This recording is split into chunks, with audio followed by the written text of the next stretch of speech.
Right, we are live. Hey guys, how's it going? Welcome back to the Kiwi Lads channel. We are back for another game of Super Rugby Pacific. It's a Sunday afternoon fixture. We get the occasional one in Super Rugby, and it's a pretty substantial game. The Crusaders taking on the Brumbies in Christchurch. These two sides have quite the history, but surprisingly, we haven't seen the Brumbies get themselves to win up against the Crusaders in Christchurch in quite some time. Have to wait and see whether or not that's a change here for an afternoon fixture, but either way, big favourites heading into this game, the Crusaders, trying to bounce back from that first round loss. Looking through at the starting lineup, Finley Brewis as the number one, George Bell slots in at 2, and Fletcher Null is now the 3. So he did start off the bench, or in fact he had the bench spot in the last game up against the Highlanders. Now finds himself in that starting side. Antonio Shalfoon alongside Jamie Hanna as the locking duo. Dom Gardner, Ethan Blackadder, and Christian Leo Willie close out the Crusaders 4-pack. Noah Hotham and Reves Rehana as that 9 and 10 combination. Sevu Reece, he was tryless last week. That doesn't happen too often. Definitely not throughout the last year's Super Rugby comp. David Arbelli and Braden Enor in the midfield. Che Fiaki moves out onto the right wing, and Will Jordan finds himself back in the starting side for the Crusaders in this match through the Brumbies lineup, and they made very little changes across their whole side. They felt like it worked pretty well up against the Western Force, so sticking with consistency, given those same players. Yet again, another chance. James Slipper as the number 1, Billy Pollard at 2, and Reece Van Neck slotting in at 3. He's actually scored in his last 2 games the tight head prop, so he'll be looking to get over the line up against the Saders as well. Lachlan Shaw and Cadron Neville as that locking duo. Then Rob Ballatini, Rory Scott, and Charlie Cale. Normally when that man scores, he scores 2 tries, so keep an eye on him throughout this matchup. Ryan Lonergan and Declan Meredith are the 9 and 10 combination. Corey Toole, the speedster, out on the left wing. David Piliwai in the midfield alongside Caden Pritchard. And then Ollie Satsford and Andy Muirhead close out the Brumbies lineup. But looking through at the chat, it is greatly appreciated you all popping in for this one, seeing as it is pretty early in terms of a random hour, definitely for you guys up north and in South Africa, but for the ones in New Zealand and Australia, of course, a nice afternoon game of rugby for this Super Rugby comp we have got there. I liked it, though we shouldn't have taken Miller off. I assume that's for that Highlanders game last night up against the Crusaders. Arava's got injured, he's not playing today. Sears fortnight, so who is coming in for him? In that case, Taha Kamara, I assume, would go into the starting lineup, but who have they got off the bench in this one? Do let me know. Kia ora, Hamish, says Matthew, welcome in. And who's faster, Toole or Tangitel? It's a foot race we actually got to see a couple times in the 7th circuit when it was Australia versus New Zealand. But it's a very tricky one. Caleb Tangitel once again showed his pure pace in the game up against the Chiefs yesterday. Corey Toole shows his pace each and every week. Anytime he gets some sort of space, I believe he scored up against the Western Force just from being able to use just pure speed and determination we have got there. Let's go to the Crusaders, says Matthew. Crusaders by 9.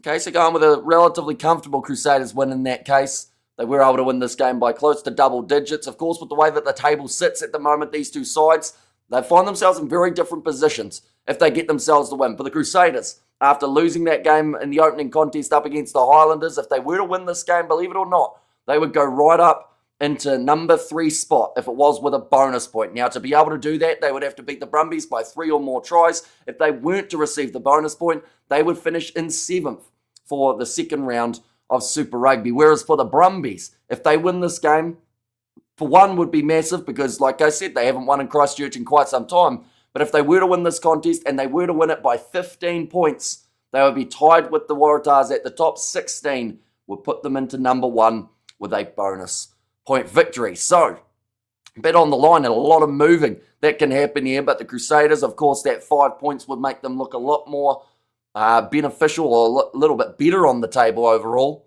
after, like I said, a bit of a shaky start up against the Landers, but they do normally bounce back. They are the Crusaders, the defending champions after all, and he's playing 10, by the way, so who's off the bench Fortnight NBA?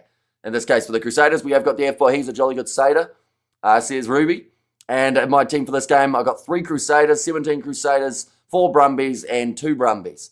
So in that case, you've got Billy Pollard, Lachlan Shaw, and Tamaiti Williams, I think, going to be making his way off the bench as the Crusaders number 17. He did not play last week. It was actually, I believe, George Bauer who found himself in the lineup, but instead he is playing for that kind of experimental Crusaders team. A lot of these teams now do have a secondary side that they do play up against the other New Zealand secondary sides too. It's a good way to just keep those players active ready for when injury does strike, which unfortunately has quite a bit throughout this round. We saw Brett Cameron go down with what looked like a season-ending injury in that opening game between Moana Pacifica and the Hurricanes. That was a contest where we had about 3 or 4 injuries before we even got to half-time.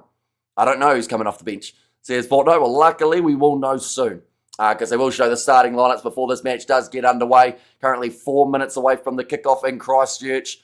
It's like a decent crowd for this matchup. But yeah, it's going to be exciting to see who gets themselves the victory here. I believe these two sides, did they play an afternoon game a few years ago? I can't quite remember. I think they've only played the Force as an afternoon match. And I think that was a close game, from what I can think of, for the Sunday afternoon fixture for the Crusaders. Looks like a decent crowd in attendance for this game, though. We see there that the sun is out. The crowd is in attendance for this game. Some are being very smart and hiding underneath the shade at what was Orange Theory Stadium, now Apollo Projects Stadium. And of course, you have to get in there quickly because there are only a few games left for the Crusaders at this location before the new stadium comes into play. Okay, so Taha Kamara is the starting 10. We're about to find out who's off the bench here for the Crusaders. Everyone else in the starting lineup is identical to what we would have seen in terms of the lineup on the screen. But Gardner, Blackadder and Leo Willie, they could be a dangerous 3. Noah Hotham, they took his picture before he dyed it bleach blonde. And the buzz cut too. But Havili, their captain, wants that victory back under their belt after not quite getting the job done in last week's game. And the thing is, that was the worst game we have seen from the Crusaders in quite some time. And they only narrowly lost. Right, so they got, I think it's James White off the bench in that number 22 jersey. Potential debut for him. I will wait to see whether or not he does get it, or whether they actually strategically leave Taha Kamara out there the whole game and just save White a little bit later on when Damien back for the Chiefs. I believe he'll be back next week. I think he was just being rested as well as because of having the child. But yeah, I don't think he'll be a mile away. Same with Bowden Barrett. I think he's in the same boat. We're probably going to see him back for the game up against the Crusaders next week. But yeah, there's some big games taking place just in the next 7 days of Super Rugby. What we'll quickly do while we are just waiting for them to get underway, there you go, Crusaders versus Chiefs. That is going to be happening as the 7:05 game, so McKenzie potentially returning there, and then the Brumbies versus the Blues. That is where we might see Bowden, although they are away from home, the Blues. And I think they do actually have 2 away games in a row. They play the Brumbies, then they play the Western Force. So whether or not Bowden makes that trip, we'll find out in hopefully about 2 or 3 days' time when they do ship them off. But 22 degrees in Christchurch is actually a really nice day. 21 kilometres of wind as well. It's a good sunburn day, unfortunately, which does normally happen. You know, yesterday, in fact, the day before yesterday, it was hailing here. And then it just looks like a completely different season of the year. When you look at what the weather's been doing the last couple of days, I think it's been pretty similar in Christchurch too. The weather's been pretty up and down. Two sides about to make their way out onto the field. David Havili, have to say, maybe not as many in attendance for this game as they would have liked for the first Crusaders home game of the year. But the team is stacked. They do look focused here, the Crusaders, to be able to bounce back from that narrow defeat. We have got there, when is the next Crusaders home game after this? Says Fortnite NBA. That is a fantastic question, and I can let you know the next game is going to be in 21 days up against the Highlanders. In fact, it would only be now 20 days away. So the next time that they are playing, it's the 14th of March. And we will be covering that one on the channel. It is 7:05 on the Saturday night. There's a few good games taking place that round too, from memory. Or at least I think there is. I'll have to have a quick look at how it does sit. It is about round 5, I believe, of the competition. Of course, everyone does have a bye. The Crusaders do not have one throughout February and the early stages of March. Round 5, Reds Waratahs again. Blues Moana Pacifica on the Sunday afternoon. And then also Fijian Draw versus Brumbies as the earlier game on that Saturday. And Hurricanes versus Western Force. That's taken place on the Friday night. So that's mathematically... Oh no, we got 5 games. I was about to say there might only be 4 games that round, but no, I said 5. We have to keep an eye on the Fijian Draw versus Canes game at FMG, as I will be at the stadium from FMG from about 4 p.m. Hello, Hamish. I'm here supporting my team, as you know. Where is this game being played? So it is being played at Apollo Project Stadium, so still the old Christchurch Stadium rather than the new one. They waited a little bit longer. The Super Round is the first time we see sides taking part at the brand new stadium in Christchurch. Reds versus Hurricanes will be a good game next week. Sears Fortnite, NBA. Yeah, a couple of away results for the Crusaders first, of course, before they get back into the home situation. James Slipper, he is such an experienced head for this Brumbies side. I'm going to the Super Round, says Fortnite.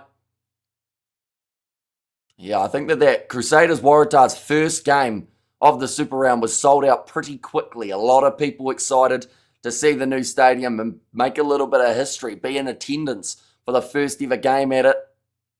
2 tries in the round 1 up against the Western Force for Charlie Cale. But we are about to get underway. And at this contest, I will mention this game, it was initially scheduled to start at 3:35. It looks like probably a 3:40 p.m. start time, somewhere around there. Didn't they say the final game at Apollo Project Stadium was in the final? It says Josiah, the final game of last year. But I think that was because the stadium was supposed to be completed a little bit sooner, I want to say. But like they're still playing that game up against the Highlanders there in round, I want to say 7, I think. No, in fact, they've got the bye round 7. Fiji and Drua at Apollo Project Stadium. That's on the 3rd of April. From there, round 10. And then it's the Super Round. So, yeah, they've got 2 games left at Apollo Project Stadium. The Highlanders game in 3 weeks' time and the game up against the Fiji and Drua. That has taken place in about 7-ish weeks' time. In fact, no, it would be 6 weeks' time. Getting confused already, but it's a great afternoon in Christchurch for this game. The Crusaders are not wearing their normal strip of red and black. Or are they? I think they were wearing the white trim. Maybe? Ben O'Keefe in charge of this game, I do see now. Oh no, they have got that kind of, it's just the different looking strip. The black on the shoulders, the red on the torso. The Brumbies, they are wearing their home kit for this game as well. We are just about underway for the Sunday fixture. Right, they are going to have a countdown. And then we are going to be underway now. Off by the Brumbies, by Declan Meredith. The Sunday match is underway, looking straight into the sun there. The Crusaders dropping the ball from the get-go, continuing their form from last week. Although, of course, for Crusaders fans, they'll be hoping that's the last drop that we see from this side. No matter what happens here, an Aussie team will be atop of Super Rugby. There's Kiwi Rob. Yeah, I think unless, what's the table at the moment? Unless the Crusaders, oh no, sorry, no, they are down there. Unless the Brumbies, were to win by 16 points, then they would get there first. But you are correct, an Australian side will find themselves sitting at the top of the bunch. The question is, how long can they stay there? Because it happened last year as well. There was a big race from the Aussie sides, and then they just slowly started dropping off as they had more games up against the Kiwi team. George Bell claiming that one, sitting about 7 metres out from his own try line. Noah Hotham, on away to the right-hand side, Christian Leo Willie. It's that ball up. They are a little bit trapped inside of their own territory at the moment, though. This game is a conundrum. Crusaders ride horses. But without horses, Crusaders will be foot soldiers. I predict a draw, says Ruby. And to be fair, these two sides almost drew back here. And I want to say it was about 2022 or 23. Might have been 2023, where we saw Noel Alessio miss that last-minute kick that would have given them a draw in this game. The Brumbies, they opted to go for the 3 rather than taking on the 7. And in the end, it did backfire. They did have that narrow defeat. But now sitting only about 20 metres out from the line, it is the Brumbies line out. It turns into a maul, and it does turn into an advantage now in favour of the Brumbies. Crusaders not doing that one legally. I think it was Antonio Shalfoon involved. I'm going to all 3 days, says Jasmine. We're going to see now the penalty awarded to the Brumbies early. Declan Meredith has no eyes for anything but the corner here. This is what we normally see from the Brumbies. A little bit of aggressiveness early on. I have to say, if this game is anything like the game that we saw last night, the chance of a prop going over here is probably relatively high, because it just seemed to be the case each and every time between the Force and the Blues, actually both sides having a prop as their first try scorer. In that game, it's a big knock on, though, from the Brumbies, which gives the Crusaders the possession inside of their own in-goal area. They're playing it extremely deep, but a great bump off from Jay Fiaki now finds the ball on the outside. This is a great breaking chance for Will Jordan as he charges up the park. And this is brutal for the Brumbies if they do go on to concede here after having a really good opportunity to score themselves. The Crusaders using their backline. George Bell with the offload. Leo Willie knocks the ball on, and a penalty for playing it on the ground from Leo Willie does lead to the Brumbies getting their second penalty of the contest. So a little bit of, you'd have to say, poor discipline. Oh, and they're calling for the shot here, the Brumbies. Going to slow it down a little bit. That is a bit of a concern, though, for this Brumbies side. You have one attack early, it doesn't work, so straight away you go, right, we're not using our line out. And I get that this one's a kickable 3, but it's actually not the easiest angle for the Brumbies here. But only a pretty handy kicking option. And Ryan Lonergan has got a long boot on him as well. We've actually seen him slot them over from 50 plus metres out. This one, it's going to be about 40 on the angle. Career success of 80%. Lining up the kick early. Add the points on the board for the Brumbies. Does strike it well. It hits the post and bounces away to the right-hand side. So unsuccessful conversion. And that's maybe why they shouldn't have taken the 3 in this scenario. Don't get me wrong, the Crusaders, they did play poorly last week, but they don't normally do that twice in a row. And if the Crusaders weren't able to score around that kind of 25, 30 points in this game, it would be quite surprising. So I think the Brumbies need tries if they do want to win this game. Who scored? No one as of yet. They're only 4 minutes in, and both sides still tryless. But Ryan Lonergan, the inside ball, to would have been Pritchard in the number 13 jersey for the Brumbies. Lonergan, across to the left-hand side. Now shifting this one on nicely for the Brumbies. Andy Muir with the offload, the pass behind Ollie Satsford. Just not quite gelling at the moment, the Brumbies, when it comes to that back line. Going to see the replay now, though. It was a rush defence from Ethan Blackadder, trying to shut it down early. And just a little bit maybe overrunning it there from Ollie Satsford, and Charlie Cale couldn't quite bring it round into his grasp. Thrown in now by George Bell, the Crusaders. Got the rolling ball going. And we have the question, how does a washout hurt us in Pakistan? Theoretically, 2 wins should still get them through. So pretty much they have to win all their games from here. They may not be able to sneak through, theoretically, but I don't think it hurts them as badly as it could have. Because at the end of the day, if they both lose to Sri Lanka and England, they'd probably deserve to get knocked out of the group anyway. And if they were to lose both those games, it would have meant even if one of them had won that first one, they'd still be out. So it just gives them a little bit of an extra boost in some regards. If they have another washed out game, then of course they would actually in some ways have an advantage over a losing side. But I don't know, Pakistan normally beat the Kiwis, so I don't think it was a terrible thing for the New Zealanders. Of course, that is hindsight. That if they get knocked out, then we'd say, yeah, maybe it would have been better for them to play. But I don't know. I feel like it's not the end of the world yet because of how little games are taking place. It's not like it will hurt you long term. It's more so you just have to go on and be a little bit more determined to win the next 2 games if you're the Black Caps. Currently 12 metres out from the line. Still position here for the Brumbies. The big man Rob Valentini hit hard by Shalfoon. Big smile on the face of Valentini there, loving a bit of the contact with these Crusaders forwards. Sun's already looking like it's trying to go away behind a cloud. The Brumbies looking to find their way over the try line here at Apollo Project Stadium. Little step from Declan Meredith. Shut down, though, with a good tackle from Finley Brewis. It's a little bit of a decisive or deceptive amount of pace, that man at number 1. And speaking of pace, we've seen some great showings of it throughout this weekend. It's unplayable in the breakdown, not coming out there. Turned into a maul. The Brumbies couldn't get it out of there, so the Crusaders win themselves the scrum now, 24 metres from their own line, but trapped inside of their own territory at the moment, this Crusaders side. I think we've seen Will Jordan touch the ball once. That was while he was in his in-goal area. I don't believe Super Reese has had the ball as of yet. Good first update from the Crusaders. Says Nutter Boy. They're just showing there the Brumbies haven't won in Christchurch since 2020.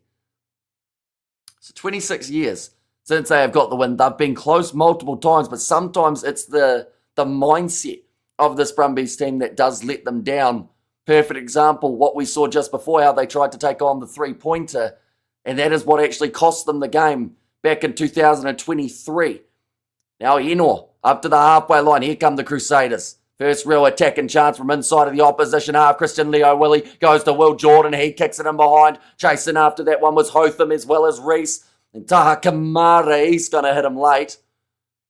Although, it is just going to be the line out now for the Crusaders. So their first real attacking chance inside of the 22. And it just shows how dangerous they can be. They've gone from defending for the first 7 minutes of the game. They get one attack that took them 30 seconds and they've already made about 80 metres. So this is where the Brumbies, they also have to make sure their defence is on point. The last thing for the confidence of this team they can afford is to concede now. George Bell hanging on to this one on the back of the rolling ball, breaks away to the side. That one may be a little bit trapped in there. I don't think the Brumbies player could really go anywhere. I don't think he's going to get penalised for it. Hotham just hesitating a little bit, then gives it off to David Harvey. Big carry forward from the Crusaders skipper. He's over the line. Crusaders score in their first attack of the match. Who's in possession? How far from the line? Well, David Harvey just ran over the line. After this game, there are only 2 more games at Apollo Project Stadium. 3 weeks' time for the Highlanders and 6 weeks' time for the Drua. But David Harvey scoring his 33rd career try. Just overran it a little bit initially. Hotham was just looking at him as if to say, hang on, you're not supposed to go yet. Just wait 1/2 more second. But that is not great defence from the Brumbies. They make the tackle. Filiwai, as well as, I believe it would have been Pritchard, and they just didn't stop him. Harvey getting a bit of a leg drive going alongside Braden Enor on his flank. Brumbies pathetic attack, Saders first attempt and they score. Yeah, and I think now was probably the time where the Brumbies go, maybe we shouldn't have tried to take 3 points in the early stages up against the Crusaders in Christchurch. But that is going to make the score 7 points to 0 now for this Crusaders team. David Harvey though, good solid run from the captain. Aussie Rugby is super soft, says Invincibles. Although no matter what, as it was pointed out by Kiwi Rob, there will be an Australian team at the number 1 spot of Super Rugby at the end of this round. But it does normally even out as the competition does move forward. One's going to be kicked off high. Nice take again from the Crusaders with Will Jordan. Ball's there for Noah Hotham. Way to the right, George Bell showing off some nice footwork there. Hotham back into the pocket, goes to Harvey. He will kick this one up high and sideways. Che Fiaki wanted to go up for it. Picked up, though, by the Brumbies. And speaking of picked up, Che Fiaki picking up Meredith off the ground. Big double man tackle. And there's the knock on first from the Crusaders. So scrum feed for the Brumbies here on the near side of the field. About 30 metres out. Possession at the moment, though. It's 50-50. Almost in this contest. Just a little bit more in favour of the Crusaders. But the territory, 81% for the Brumbies.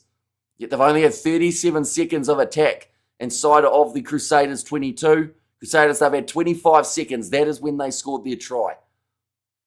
Uncle Omega is back in there as well. And great leg drive, says Nutter Boy from David Harvey.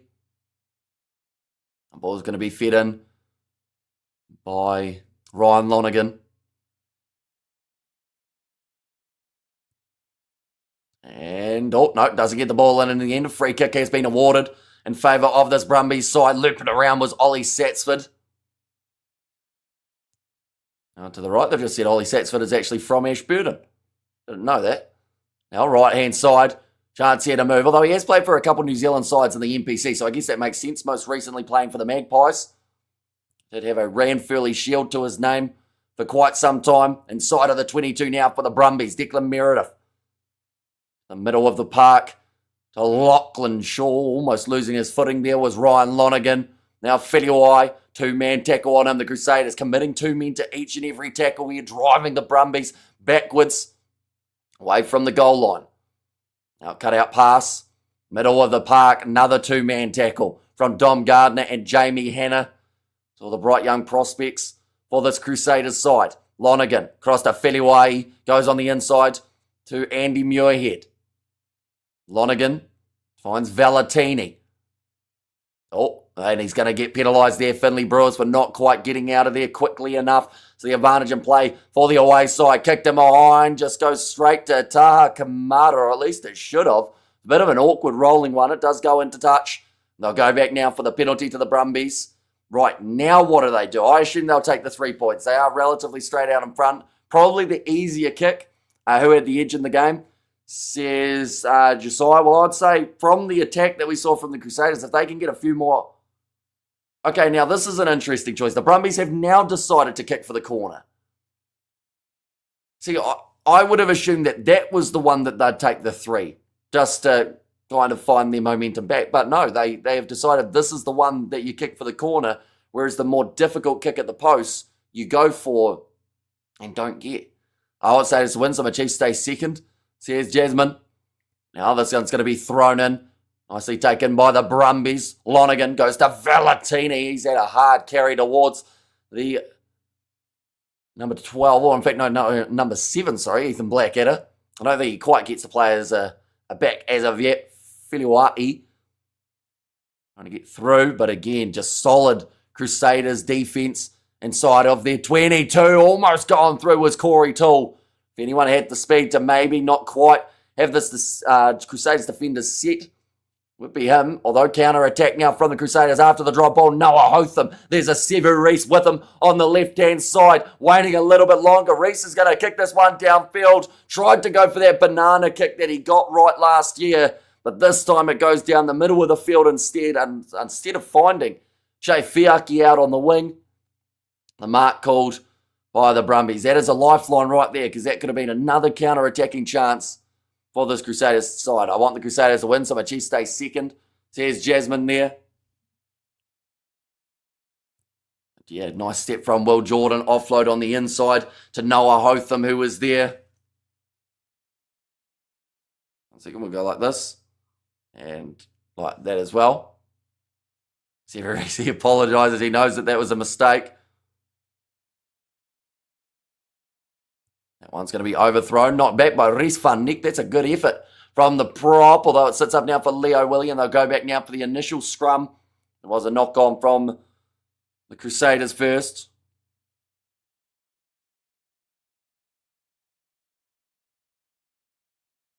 Currently, the way that it sits, the Crusaders are heavy favourites in this game.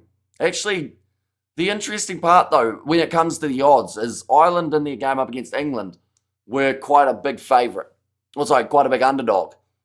And Wales were a big underdog up against Scotland, but there were times where both of those sides were looking like winning. And one of them, in fact, did. Most Super Rugby matches of all time, James Slipper gets his 200th today. He's only 2 matches away from overtaking White Crockett with 202. Was Reece a forward at one point? As the cauliflower ear says Jasmine. I think it's just from the work and the breakdown that he does as well. Like, you always seem to see a Sevu Reece breakdown turnover attempt, so I think he probably gets his ears roughed up a little bit. Now, running this one forward, it is Cadron Neville. Lonergan, little chip in behind, attempted from Declan Meredith. Chasing after that one is Ollie Sats, but he's in goal area there, Sevu Reece. It will be the goal line dropout now. As in Sevu Reece, says Jasmine. But yeah, not that I know of. I think he just does, he makes a lot of tackles. And also at the same time, he's in those breakdowns a lot. So I think that from practicing the jackling, you probably get a little bit of a rip on the ears. Currently 16 and a half in. Crusaders are still leading in this contest, 7 points to 0. Goal line dropout confirmed there from Ben O'Keefe. I think they were just asking whether or not there was a high tackle, the Crusaders. Hold on, Hamish. Hold on to what? Now this one's going to be kicked off. Oh, great retention there from the Crusaders. I think they were anticipating it going long, the Brumbies, and instead the Crusaders went short, and they create a very dangerous attack now. Braden Enor out on the wing, just for now. What a dropout. I need to charge the phone, says Josiah. Does that mean I should just stop the stream while we wait for you to charge it? A little bit of a miss-kick attempt there from Jay Fiaki and Satsford. He is then driven into touch. Ethan Blackadder considered taking it quickly and does so. So it is going to now be play on. Big, wide, cut out pass there. Crusaders with Will Jordan. Out on the left wing. Oh, it's a knock on from in or counter-attack here. Rhys van Neck is the man who's ended up in space. Now Lonergan. They had so much space there, the Crusaders, just to then let it dwindle out and give the Brumbies a counter-attacking chance. Here comes Corey Toole. Steps straight into David Havili. Now left for Neville. Already 18 minutes through this matchup. Ryan Lonergan goes across to Rory Scott. That looked a little bit high. They've got numbers here. I've noticed that Satsford is actually attacking from the near side of the field, whereas Corey Toole is attacking from the far side, even though they have got 14 and 11 on their backs. And it would be really vice versa. Now passed from Valentini. Ball on the inside to James Slipper. Tests himself out with a chance of making meters. Rory Scott.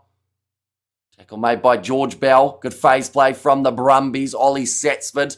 Or straight on the ball for Will Jordan. Unlucky not to win the penalty. Rory Scott runs it straight at Che Fiaki. And at Brewis. Now back across. Almost goes through for Pritchard.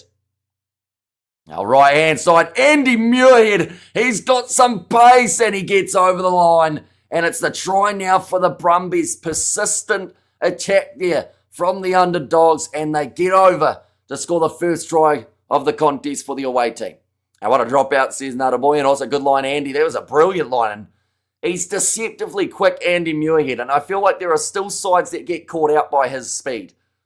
Because that was a big gap to leave for him. You can see him lurking there. The Crusaders, it ended up with Fletcher Null having to defend just in that channel next to the breakdown alongside Christian Leo Willie, who was a few metres to the side. Took them long enough. Says Yellins, although now that they're over once, perhaps they can score quicker in their next one, the Brumbies. Now Ryan Lonergan, 18 metres out. He is sitting 0 from 1 off the kicking tee for today. As the quarter mark of this match just about passes. Lonergan adds the additional 2, making the score between these two sides 7-all in Christchurch. The crowd don't look very happy about it whatsoever either. We're happy about that first drive from Havili, but that line was a dangerous one from Andy Muirhead. Just uses that power game to get through the tackle attempt of Hotham as well as Taha Kamara. The late change in the starting lineup for Reves Rehana. Oh. I think Ollie Satsford is, he's bleeding.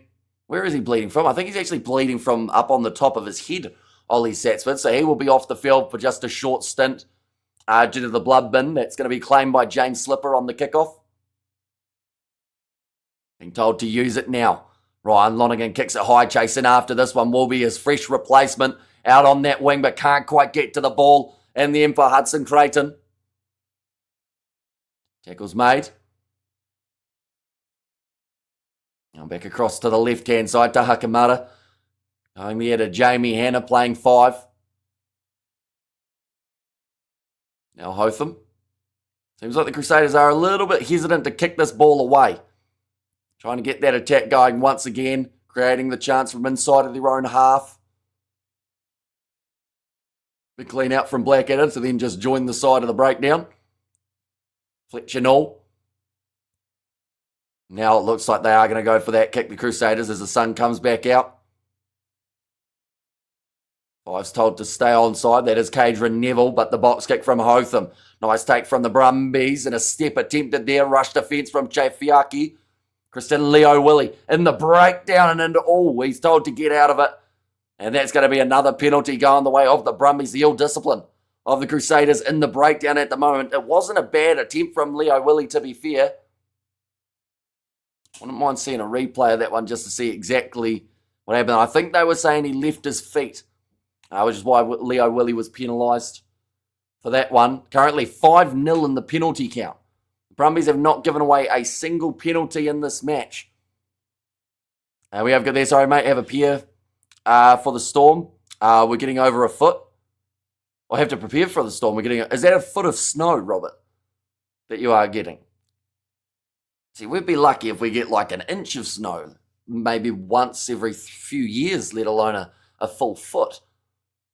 Now thrown in, almost stolen. In fact, Charlie Cale's knocked that one on. Big shot on Hannah. 25 metres out. Trying to get the steal and the breakdown as Ollie sets. But now he's only just come back out onto the field after getting himself patched up for the blood bin.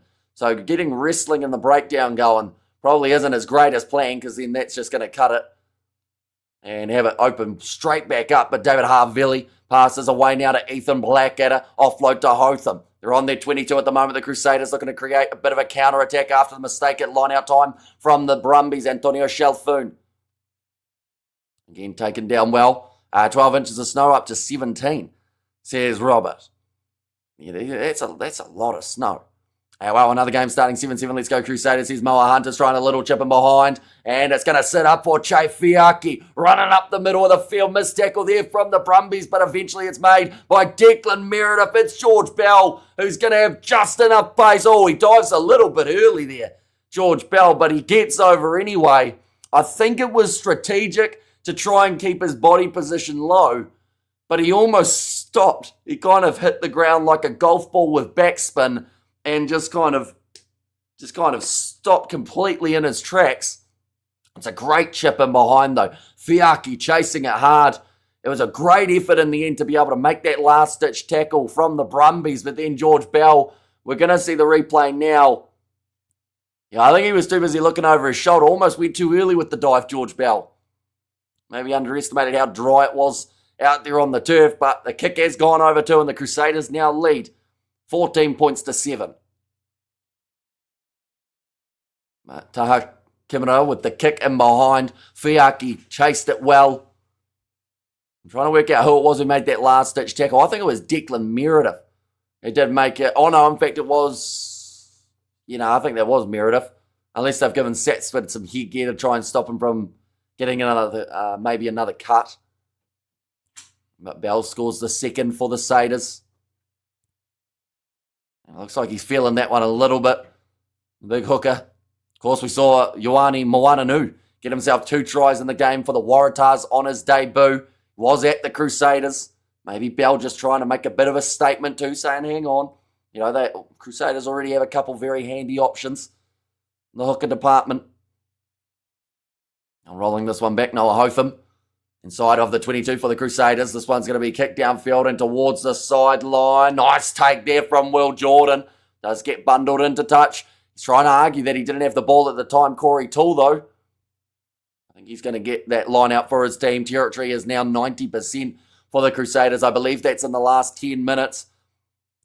We have got there, that would be 43 in centimetres, I assume. Because 431 in centimetres is 4.3 metres. So that would be about, maybe, that would be closer to 12 foot rather than 12 inches, I think, in there. But yeah, it's still a lot. Like, it's still 30 centimetres of snow. You're looking at about, I guess, about that, isn't it? Somewhere around there. Crusaders looking dangerous from deep. But really like them to get out of their half a little easier. So here's Studs race. Yeah, maybe it is down. They haven't tried kicking too often from inside their own half, have they? Other than those little chip kicks. We saw Noah Hotham go for a box kick too at one point.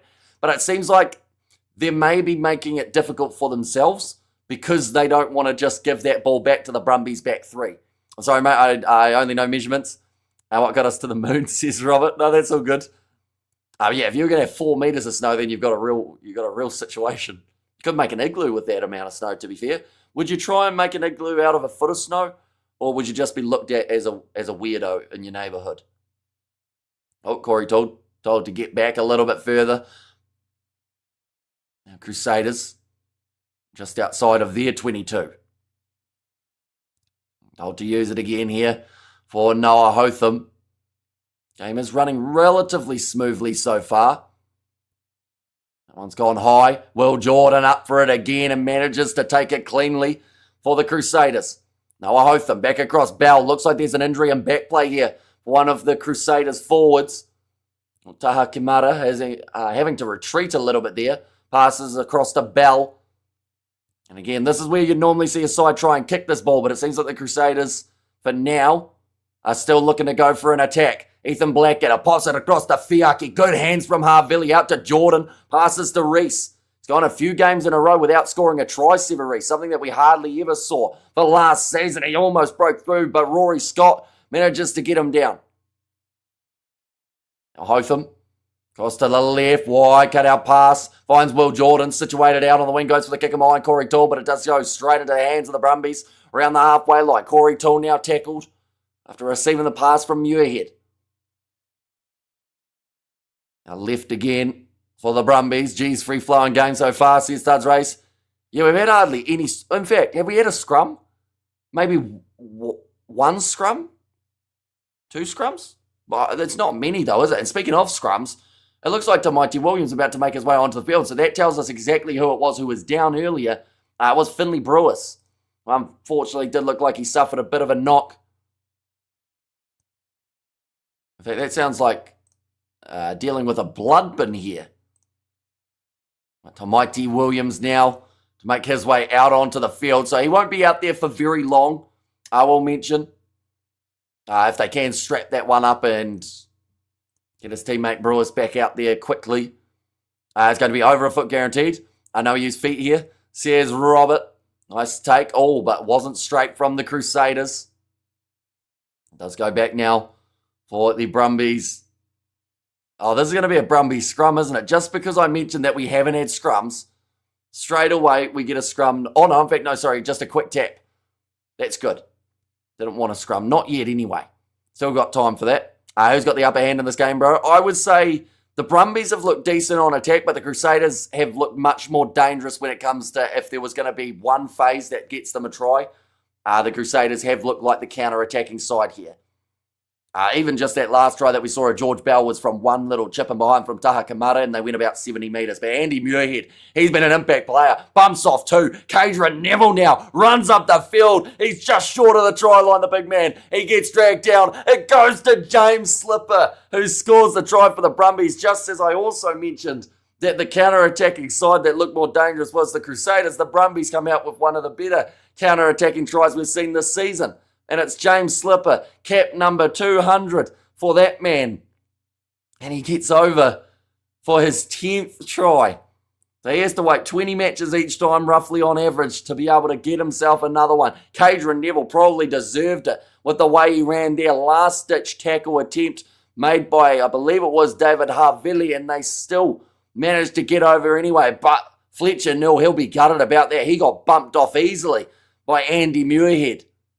Yeah, that's a brilliant tackle from David Harvilli. Blackadder was destined to get a yellow card there. You could see it from the way he joined that breakdown. The Jinxer is alive and well, says Ruby. Yeah, Slipper says Nutter Boy. They're playing in Canberra or at Christchurch? In Christchurch for this game. So the Brumbies haven't managed to win in Christchurch in 26 years. And at the moment, they're sitting 14-14 after 30 minutes. In fact, I realised how behind my scoreboard was. It still had 7 on it. Declan Meredith. So much better than Lolesio. It's not even funny. Future Wallabies 10, in my opinion. Says Xavier. Tell you what, Muirhead's trying to make a little bit of a burst back towards that Wallabies kit as well, the way he's been playing in this game so far. Take from the Brumbies, just inside of their own 22. Transformation is good. Or conversion, I assume that is 14-14. Yep, 14 all between these two sides. Will Jordan looking to run it back again here. This game still seems like there's plenty that can happen throughout it. Oh, it's a steal in the breakdown from, I believe it was Billy Pollard, who locked himself over the ball. 27 years since I've won at Christchurch. Yeah, which seems crazy, doesn't it? Because they've had such a interesting rivalry, these two sides. We've seen the Brumbies win quite a few times in Canberra, but in Christchurch, they do seem to struggle. Oh, that one's going to be taken back by the Crusaders. Will Jordan. He does need to make sure he doesn't kick this one out on the full. He didn't hear the ref. He's kicked that one out on the full, and now they will go back. Ben O'Keefe doing it in his quiet voice. He said, taken back, taken back. And Will Jordan, no hearing of it. So it now gives the Brumbies an attacking opportunity. About 18 metres out from the Crusaders line. And nice and tight this match. I'm not sure who's going to win it. And also, I'm old school Kiwi, and we did everything in feet and inches miles too. I still prefer it. And glad they didn't change, says Moa. Now going off to the left-hand side. Inside pass to Corey Toole. And for this one was Ryan Lonergan. Big collision there with Rob Valentini. White Spine Anuka not starting this match. They've decided to use him as a bit of kind of a hybrid off the bench, but for that impact later on. Fiaki has been solid, to be fair to him.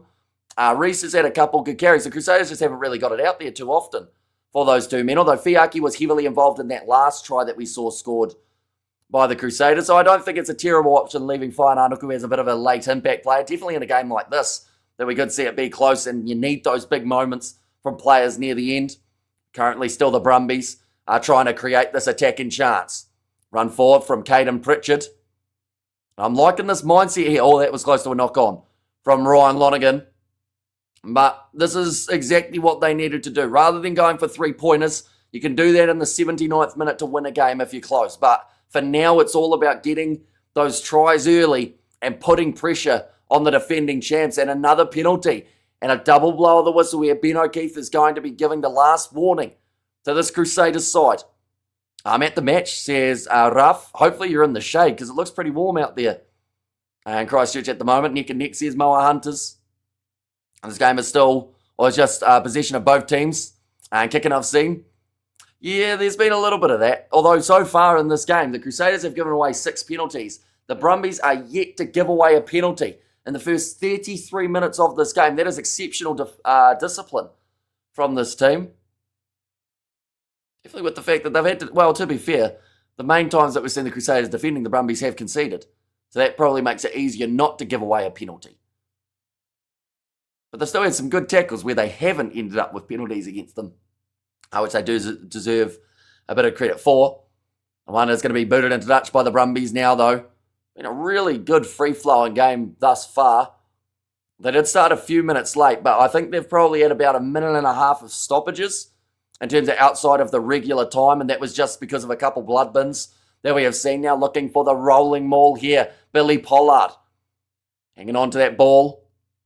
At the back of the maul, there's about 8 Brumbies players in there. In fact, I don't think there's many of the 4-pack who aren't in the equation, although I do see a couple wingers in there too.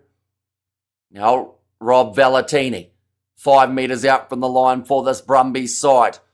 I'm back across once more. Tell you what, we've seen some upsets throughout this weekend. If the Crusaders were to lose to the Brumbies in Christchurch, I can tell you right now there would be a bit of an outroar. Now, Filiwai, driven backwards. Rhys van Niekerk. He's going to go around the side of the breakdown himself.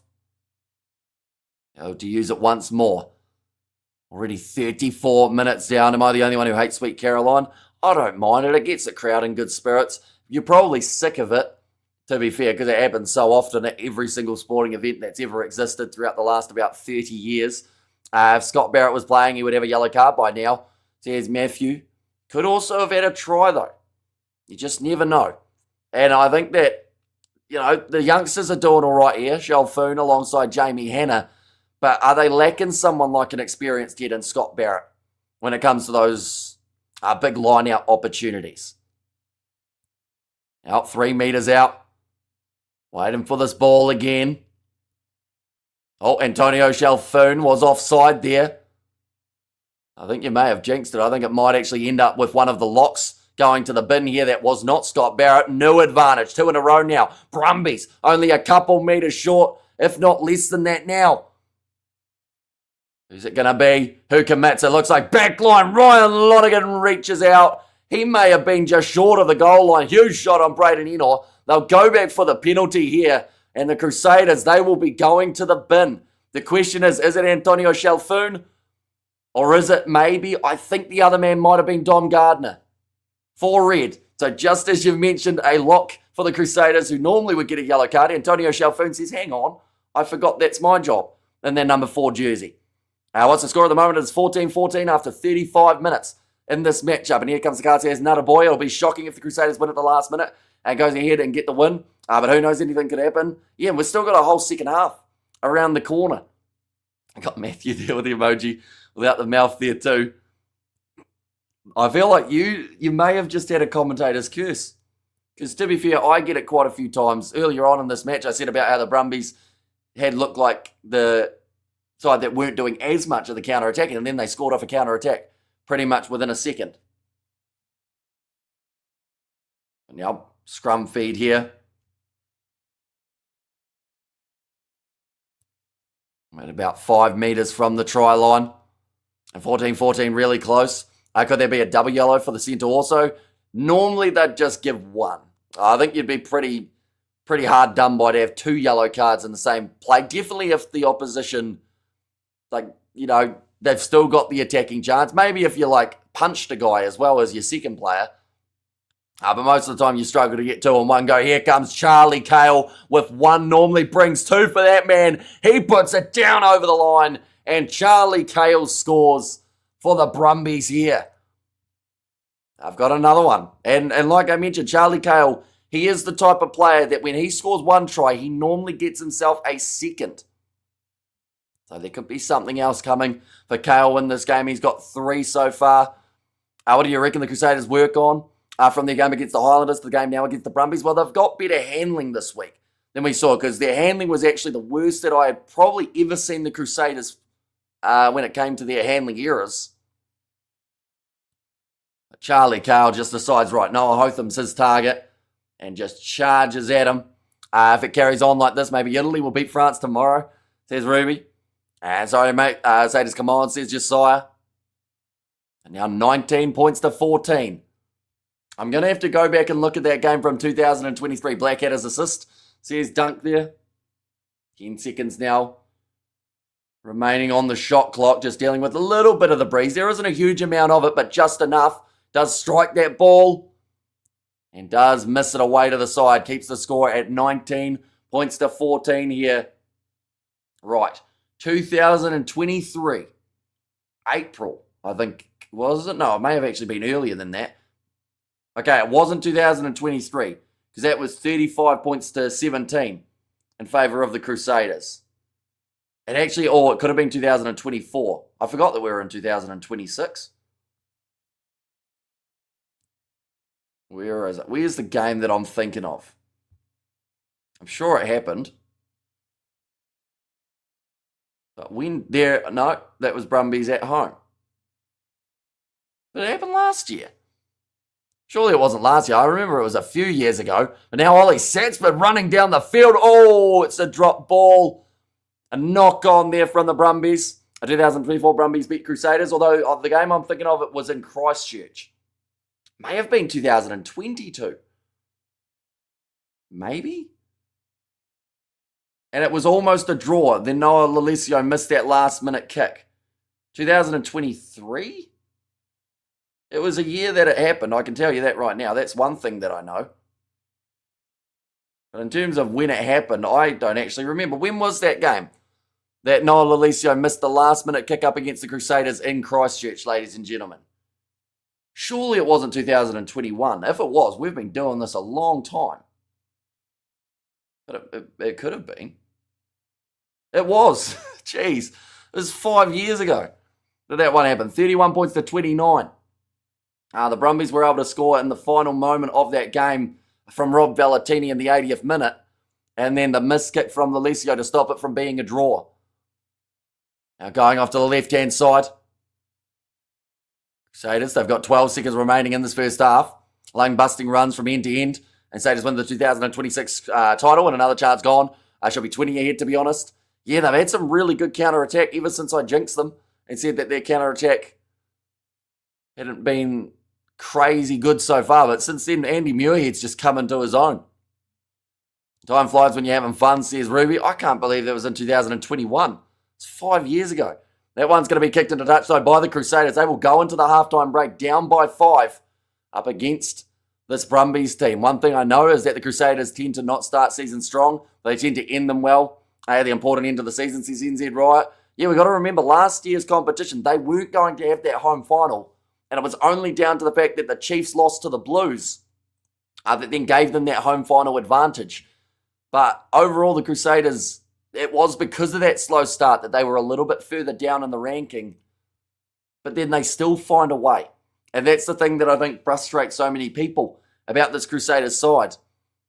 You just got your driver's license then, says Ruby. And I'll say, Yo for real, Crusaders always dominant, Says Josiah, I'm watching the UFC and this too. Oh, how far through are they, K-Slade? I don't think that... Oh, actually, they'd be close to Sean Strickland, Anthony Hernandez, wouldn't they? They might be on the co-main at the moment, looking at the time. But yeah, well, I guess you won't be able to let me know what happens in a way because I don't want to spoil it for anyone who's going to watch it afterwards. But let me know when it finishes, just not who wins. Maybe. But now, second half, we will be waiting about a 15-minute break here before getting back underway in this contest. They did start slightly late for the halftime break. Crusaders will come back in the second half, says BFTA. Yeah, they are still considered as favourites. Heading into the second 40 minutes. We'll have to play a little bit of a smoother half of rugby, though, and I think it was just down to territory. Now, the Brumbies were doing very nicely in terms of keeping the Crusaders inside of their own half. Crusaders were shooting themselves in the foot a little bit, though, by not kicking it downfield when they had the possession, and that almost led to a try 1 or 2 times. Throughout that one, co-main is about to start. Who's fighting in the co-main? I can't even remember who's in that fight.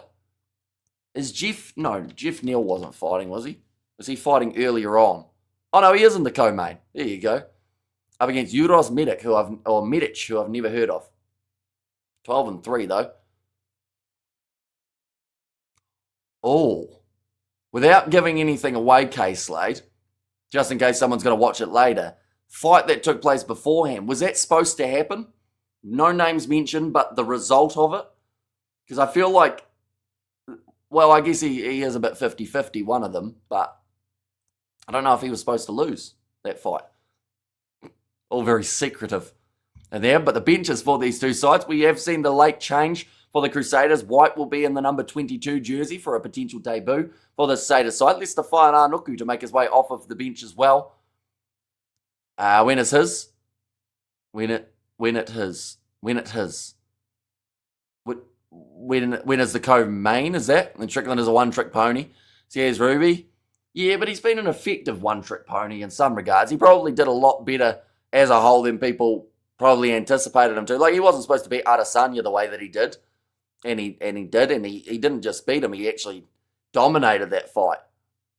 But then, then Drakis came onto the scene and managed to win that one comfortably. And then Drakis lost very one-sidedly to Hamzat Chimaev. So it seems like at the moment, in the middleweight division, you have the champion who gets beaten badly by someone else, who then gets beaten badly by someone else, who then gets beaten badly by someone else, and that someone else is Hamzat Chimaev. And now I don't know who's going to beat Hamzat Chimaev badly, but probably someone who's like a pure striker who can wrestle just enough to stop the takedowns. As Reves Rehana made all his kicks, or missed some. So Taha Kamara is in charge of the kicking tee today for the Crusaders, 2 from 2. But yeah, late change. Reves Rehana taken out of the side, and Taha Kamara came into the starting lineup. Cranberry Spring Cricket, says Robert there. And also NZ Ride on the money, Saders, slow start, says Simon. And good memory though, Hamish, way back in 2021. And yeah, then Drakis got hammered by Hamzat. But he'll be back, says Ruby. And we have, I think it will be mostly Crusaders in the second half. Okay. It is a potential option. They just need to get in the right part of the field and stay there. And Holy Brumbies in front, says Kahu. It's been a solid first 40 minutes from this Brumbies side. They haven't really shied away from the challenge. And once again, I am so glad now that they aren't looking for 3-pointers. Because early on in the game, it just to me seemed like the wrong choice. And then the very next one, they decided, okay, we'll go aggressive this time. We'll go towards the corner. And it worked. Bell and Harvili, the 2 try scorers here in this game for the Crusaders. Muirhead, Slipper, and Kale, the 3 try scorers for the Brumbies at this stage in time. I've just said there the last 20 minutes of that first half was all the Brumbies. And Holy Brumbies in front. Says Kahu there. Well, Brumbies get their first win in Christchurch since 2000. The yes and no at the moment is sitting 0% for both. Territory, though, 88% for the Crusaders. That surprises me a little bit because they did spend a lot of time inside of their own half, but the penalty count, that is the biggest concern, I think, for this Crusaders team. 7-0 in the penalty department. They have not had a single penalty that they have won in their favour. The Brumbies, their discipline's been on point. tackles. The Crusaders making more than double throughout the first half, and the Brumbies having 18 defenders beaten compared to the 13 of the Crusaders. It would be a huge upset if the Brumbies win, says Kahu. It would be, but at the same time, it's still surprising to me that this Brumbies side have not won in 26 years, but you know, the mentality seems like it's changed here in this match. About 10 minutes in, like I said, it went from going for threes to going for the victory for this Brumbies side, and they are reaping the rewards of just that. Then they have to keep on doing it too. They have to keep chasing those bonus points and keep chasing the try line.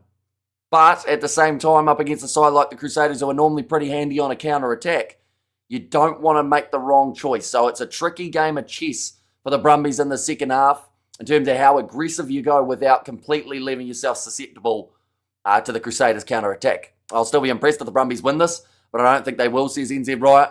And welcome to the weekend of upsets. Good luck tomorrow, France, says Ruby. And of course, we are going to be covering that game on the channel too. It is scheduled to take place in around 11 hours, 40 minutes time, I believe. It's when that game's going to be starting up. Stacks versus Canterbury. Says Robert. But yeah, that's the thing. We haven't had too many upsets in Super Rugby, have we? As of yet in the 4 games. In fact, for anyone who doesn't want to know results of other match, I'll say right now, click off for about maybe 2 minutes or put me on mute for a second because I'm about to show a table and everything along those lines and talk about it for just a little bit. So once again, disclaimer, if you don't want to know anything about other games that have taken place, be sure to just tune out for about the next 60 seconds because looking through at the way that it sits, every game has been won so far by the favourite. Even in the narrow games, the Chiefs were supposed to beat the Highlanders. They maybe weren't supposed to only beat them by 3, but they did. The Blues versus the Force. Blues were supposed to win that game by a little bit of a bigger margin and get themselves the bonus point. Not quite able to do that in the end. And then the other 2 games, the Hurricanes, they were supposed to win by miles. And the Waratahs, they were supposed to beat the Drua, mainly because the Drua haven't won away from home in over 3 years of Super Rugby. But as a whole, you know, Super Rugby, even though the favourites have been winning, the games have felt a little bit unpredictable. At least in this round. Round 1, we had some unpredictable games. We saw a few underdogs getting over the try line. The Crusaders here. To make it the perfect run for favourites throughout this round, they would need to make the comeback. We okay there, bro. WDF is going on with Six Nations. Did you watch the games? We didn't just watch them. We did do them on the channel. We've done every game so far. But yeah, a little bit of interestingness going on in the Six Nations at the moment. Some unpredictable results, which makes it, once again, an extremely entertaining competition to watch. The Stags, says NZ Riot. 5:30am here. Any South Africans up yet, says Andy. LB looks like he's just arisen. And what time, says Fortnite. And who France play tomorrow. So they are playing up against Italy at 4:10am New Zealand time. So we are going to be covering that one on the channel. Has Charlie's Kale scored? Yes. He has scored himself a try. Normally scores 2 when he scores 1. So be sure to keep an eye on him for the second half as well. But yeah, managed to score the most recent try, I believe it was, for the Brumbies. And then also James Slipper, believe it or not, has crossed the try line in this contest. I'm in Kiwi land, says LB. Oh, well, that is the perfect afternoon game for you there. Will the Brumbies get their first win in Christchurch since 2000? 54% have said yes. What's your prediction for the UFC main event? I think it will either be Hernandez. Well, I'd say Hernandez by decision, but there's also a chance he just tries to wrestle him for a while. But he's a relatively offensive grappler, isn't he? So I'll say either Fernandez early or Strickland by decision. Oh, no, but as a wrestler, you probably...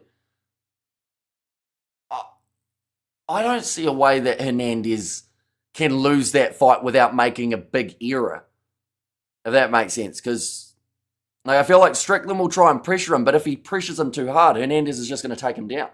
And Strickland's got decent wrestling, but we've also seen it exposed when he's up against the high-level grapplers. So I think it's Hernandez's fight to lose, to be fair. And I'll be pretty surprised if Strickland wins it. But then that was what happened up against Adesanya. No one gave him a chance, and he won that fight comfortably. But Adesanya's not a wrestler.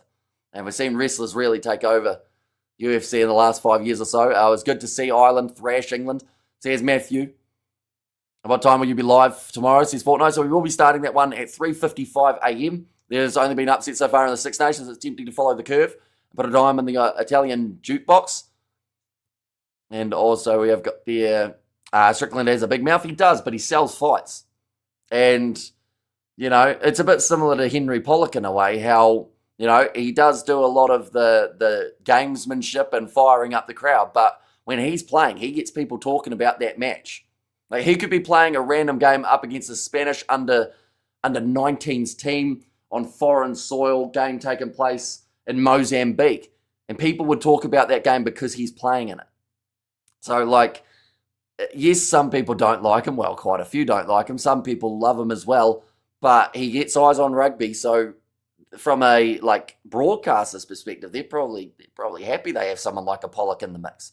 Israel Adesanya versus Joe Pfeiffer on 29th of March will be a good fight, says Fortnite NBA. Are there any other Kiwis on that card too? Normally I know they like to match them all up. We saw Dan Hooker fight recently. I don't think he'd turn around that quickly, definitely after the loss. And coming the Brumbies, says Daniel there.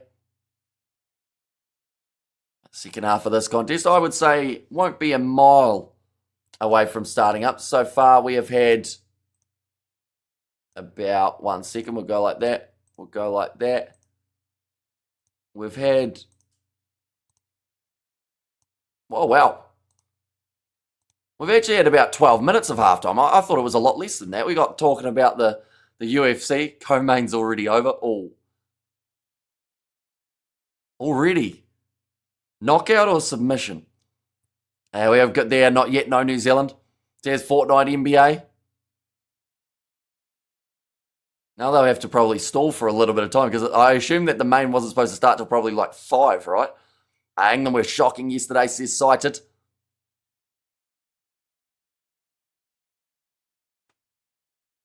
I'm just looking through at these lineups. The Crusaders on paper should be doing all right here. And with the exception of the 3 tries that they've had, they had against them, I'm glad Pollock proved me right and went missing again in the big game. I wouldn't say he went missing though. I actually saw quite a bit of him throughout the match. Maybe it is just down to the haircut that you spot him from a mile away, but he got a couple crucial turnovers for England. But no matter what game he had, let's be honest, with England losing, if Pollock was man of the match, people are still going to talk trash about him. It's just the reality of when you've got a young player who really splits opinions around the rugby world. It's the same as, like we mentioned on that live stream, when he plays South Africa. If he has a phenomenal game and England win, people will find a way to discredit it. If he plays a phenomenal game and England lose, people will still blame him, even if he's the man of the match for them. Like, it's just the reality of being someone who people find easy to dislike. Like, it's the same across most sports, really. When you're a guy who has a lot of hype behind him, if you do badly, people will jump on the bandwagon of the hating. But then if you do well, they normally end up trying to find another way of hating on you anyway. As Max Holloway, who KO'd him, says Fortnite. KO. I'm going to have a look at who won that. I have a suspicion. Oh, it hasn't updated yet. Was it the bloke who I'd never heard of, or was it the other side of the equation? I don't want to give it away too much for people who might still want to watch it later, but I am very curious. I was a bit gutted for Wales finding a way to lose in the end against Scotland. Yeah, see, and that hurts them, I think, a lot.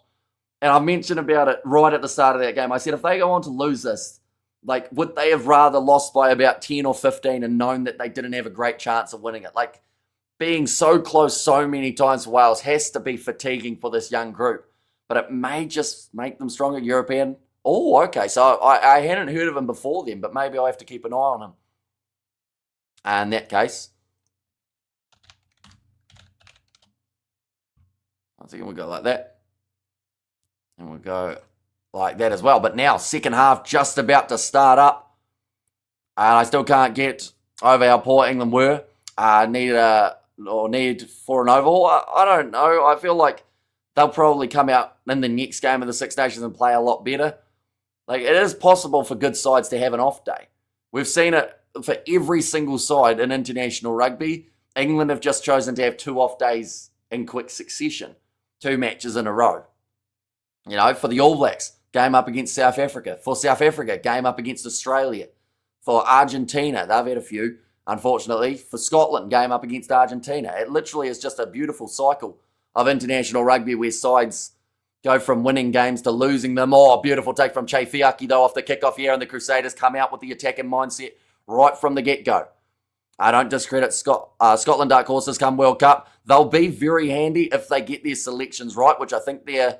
I want to say they learnt something in that game up against the Welsh, which was they don't necessarily need to throw in those big-name guys.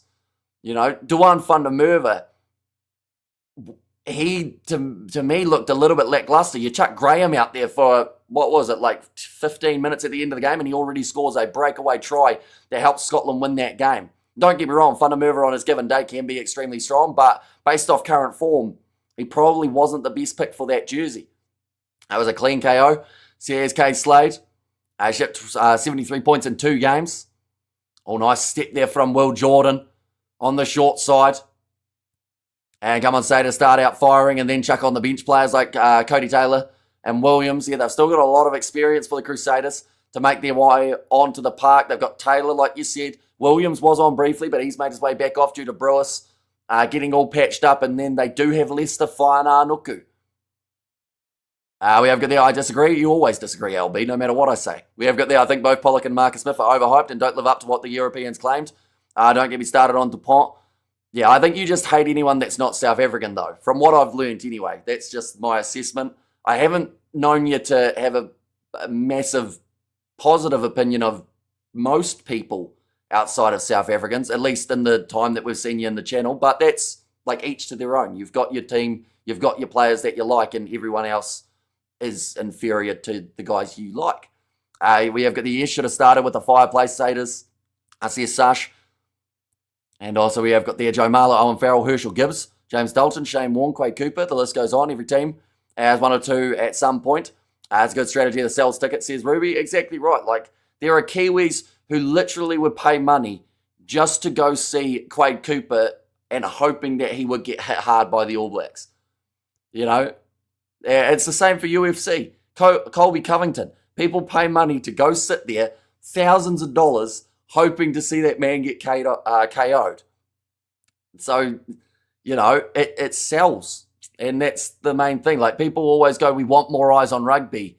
And then you get a young guy who's putting some eyes on rugby outside of the regular viewers. And then they go, we don't like him anymore. Get rid of him. There's a little bit similar to what we saw for Alona Ma. I remember the USA women's player. You know, she had over 1 million Instagram followers and people were saying, oh yeah, but like, you know, when she's trying to bring more eyes to rugby, it's not the ones that we want watching. And it's like, well, what do you want in the end? Do you want people paying money to watch rugby, or do you want rugby to slowly die? Nice take there from Severies, just outside of the 22. Oh, that's a big run forward, gets around Billy Pollard. He's trying the quick step, and he's just, wow. There was a huge collision with Ryan Lonergan, and Lonergan's come out of it cleanly with the ball. Now counter-attack here for the Brumbies again. European dude just called out Leon here. Well, that's a bold call straight away. But I guess each their own. If you get a clean KO, you've got a better chance of getting a fight with a higher ranking than if you just like grind it out. Antoine Dupont is fairly rated. The way he makes play out of absolutely nothing is quite sensational. He can score 2 tries and a half of rugby. I wouldn't be surprised. Says Josiah.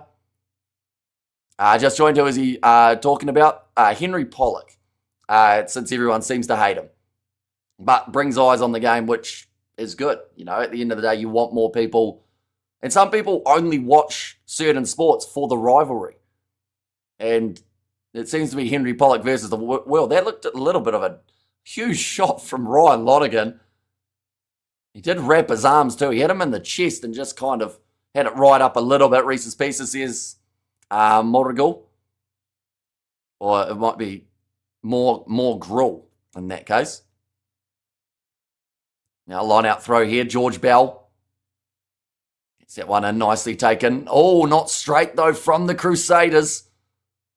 And gives the Brumbies the position about 35 metres out from their line. And who scored the first try? Sorry, real talk with Jake. I did miss that one initially. First try was scored by David Harvilli. Got himself the first one. My apologies for leaving that one so long. Antonio Schialfoni is 44 seconds away from making his way back out onto the field. That one down the field. Che Fiaki. Now down towards the 22 of the Brumbies. Trying to step his way through. He's already had a sensational game throughout the first 45. Going away to the left. Now Ryan Lonergan. Right-hand side again for Rhys van Niekerk. He's actually scored in his last 2 games, Van Niekerk. Though he won't be a mile away from getting replaced over the bench, I would say. Now inside of the 22, Will Jordan. Going into touch. We have got there. I actually like Quade Cooper and Beale and Adam Ashley Cooper, and especially O'Connor, George Smith, and Gregan for the Aussies. So the last players that you can name that you liked, most of which don't play anymore as international players. It was a good era, though, for the Aussies, to be fair. I remember that Michael Hooper, Adam Ashley Cooper song. That was a banger. And to be fair, you need more players with the personality and willingness to put themselves out there, even if it's as the villain. So here's one to last. Yeah, because I mean, like nowadays as well, because everything's so closely monitored, coaches are the same. You're not allowed to say anything that's actually on your mind as a player. Like, you're not allowed to mention if you feel like a referee screwed you over with a call. You're not allowed to say anything that might be considered slightly offensive or slightly inconsiderate to the other team. So, like, players are now robots in press conferences. I feel like everyone's kind of spotted that. Joe Marler, he was probably the last one who was a little bit more different. And once again, he was hated for it. Not my fault, Aussies aren't producing anymore, says LB.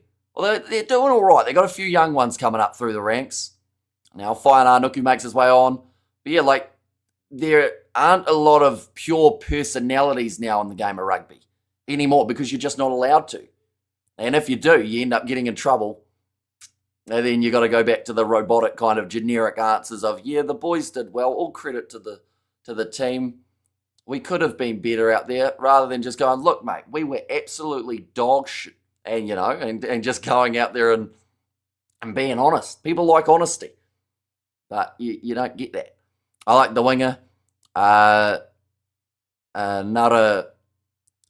Oh, is that Nawanga Netawasi? Is that who you're talking about, or different fella? That went to league. Oh, mistake there from the Brumbies. Crusaders now with the ball. And also Leon Edwards is washed the way bro's getting KO'd. And from these younger, hungry guys, I don't see him getting back in title contention. Maybe a couple more fights. I say he will retire, says Josiah. Yeah, and that's the tricky part, isn't it? You got to know when to decide to hang it up. You don't want to do a BJ Penn. Because how many fights extra did he have before he hung up the boots? Probably like 10 extra, right? And I agree. I reckon we make it strict on the field, 0 dissent to the rest, but off the field, I say what you think is accept the ref's a cheat. Says Duzrace. Yeah, you should, as a player, be allowed to say you disagree with a decision. Now, then people will go, okay, whether he's right or wrong, like, doesn't matter. But, like, you still should be allowed to say, listen, at the time I thought it was a penalty or something along those lines without any sort of real consequence. And I get that the referees are above all and you shouldn't be able to say anything bad about them. But then with World Rugby then coming out later after games and saying, oh, by the way, this ref got it wrong, that doesn't help the argument. And we have got there, that fella with the long name who's ripping it up in league. Yes, that is Mark Nawanga Netawasi. That's a knock-on from Leicester Whainā Nuku. And they'll go back for the penalty now. And Van versus Tiara soon. That's going to be a good fight. Joshua Van is an incredible fighter. Or at least he's been one of my favourite since I watched I think it was his first fight in the UFC. Oh, Cadron Neville's now sent off. So lineouts are going to be a bit shaky for the Brumbies now throughout the next 10 minutes as they do lose one of their locks. We want to watch game, not you. Well, you've got to pay for Sky Sport then. Simple. Now Taha Kamari will kick that one into touch. And now chance here for the line out of the Crusaders, about 15 metres out from the line. Sports in the entertainment industry. The robotic answers aren't helping, especially with USA Sports. Are they going to take over the Southern Hemisphere, says one to last. I actually think the change in ref messed with the English today, says LB. Yeah, that was unique, wasn't it? Piari going off with the injury and then Pierre Brosset making his way on. Line out throw now. Oh, it's going to be stolen by the Brumbies after losing their main lock as well. With the yellow card, currently 19 points to 14 in favour of the Brumbies with 30 minutes remaining in this matchup. Now kick towards the sideline. Oh no, doesn't even get too much on that one. Instead, it's going to curl infield. Will Jordan waiting for it, yet to score a try in this matchup. That's obstruction. So the penalty goes the way of the Brumbies. We have their World Rugby. Should just copy the UFC model. Although it's a little bit different to the UFC because like those guys go out there and say, I'm going to beat the absolute daylights out of you because they are. Whereas if you said that in a rugby pre-match interview, you'd probably end up getting cited. But like in terms of the press conferences, I don't know if they'd ever go a press conference with like a player from each team and just let them throw shade at each other. That might go down badly. Obstruction actually got penalised, says Studs Race. Yeah, it doesn't happen often, but Noah Hotham, the man who was pinged for it there. And we have got there Ayaga game, Sears Bailey. And it's a pity we don't have McEnroe style players in rugby anymore. And I'm really not interested in player interviews after the match when they just give robotic answers all the time. It's boring, says Sided. Yeah, there's like you could literally write down a script of what they're going to say each week, like the generic, thank the crowd, which is good. You got to thank the crowd, of course, but thank the crowd. Say our team played well. It wasn't just me who did well. It was the whole team. We worked on it during the week, and we're looking to win next week. You could literally write that, and that would be the basis of every post-match interview you hear throughout every competition around the world. You're okay to watch, says Hamish. Oh, says Colossus. Thanks. Appreciate it. Man of the Crusaders lose next week will be interesting as they play the Chiefs at FMG next week. Says Jasmine. Yeah, that's a huge game. Now running this one forward. Only the Crusaders, they are attacking inside of the 22. Rob Valentini looking for the steal on the breakdown. Can't quite get it. Mentioned they made that change in Noah Hotham, so his obstruction was the last straw for the coach before taking him off. If rugby covers the UFC with press conferences and stuff, they'll lose big sponsors like Adidas. And that's the tricky part, isn't it? Because the sponsors all say we want this to be nice, clean, family-friendly fun. But like at the end of the day, these blokes are going out there to try and smash into each other. Rugby needs NBA-style interviews. Say to starting to rugby or starting to rumble, says Nada Boy. And I do see Cody Taylor has also made his way on. So a few switches made in quick succession. Now Dom Gardner. 5 metres out. Whainānuku does carry hard and carries over the line, but he's held up by the Brumbies. Brilliant work by this Brumbies side who have managed to stop the battering ram and Whainānuku. It looks like maybe James Slipper has hurt his wrist here. Some people don't like Pollock because he's proven to be a decent player, says George. And George is right. Pollock has showed he's a solid player. Is coming up as one of the great forwards in world rugby, says Josiah. Watching from Fiji, go the Crusaders. Thanks for the live commentary. Watching with Sharon and Vish in there. So shout out to both of you for tuning in. Of course, the Fijian draw, they are playing up against the Hurricanes in the game around the corner. Chiefs versus Crusaders next week. It's going to be a good one. Slipper hurt. Yeah, looks like maybe a neck. He was also holding his wrist, though, briefly. Come on, the Crusaders, says Josiah. Yeah, they are currently still down. 28 minutes remaining here. He looks in a bit of discomfort. They're going to help him back up to his feet. I don't think he's going to continue in this game, though, just from the way that they picked him up. Mighty Williams is also on the field here for the Crusaders as well. Not much time remaining in this matchup. Some players who really need to bring the impact for the final moments. We're going to see the replay now. Oh, he's just ended up headbutting David Harvey's back. Oh, no. It was actually Ethan Blackadder. Unfortunately, the main collision was afterwards.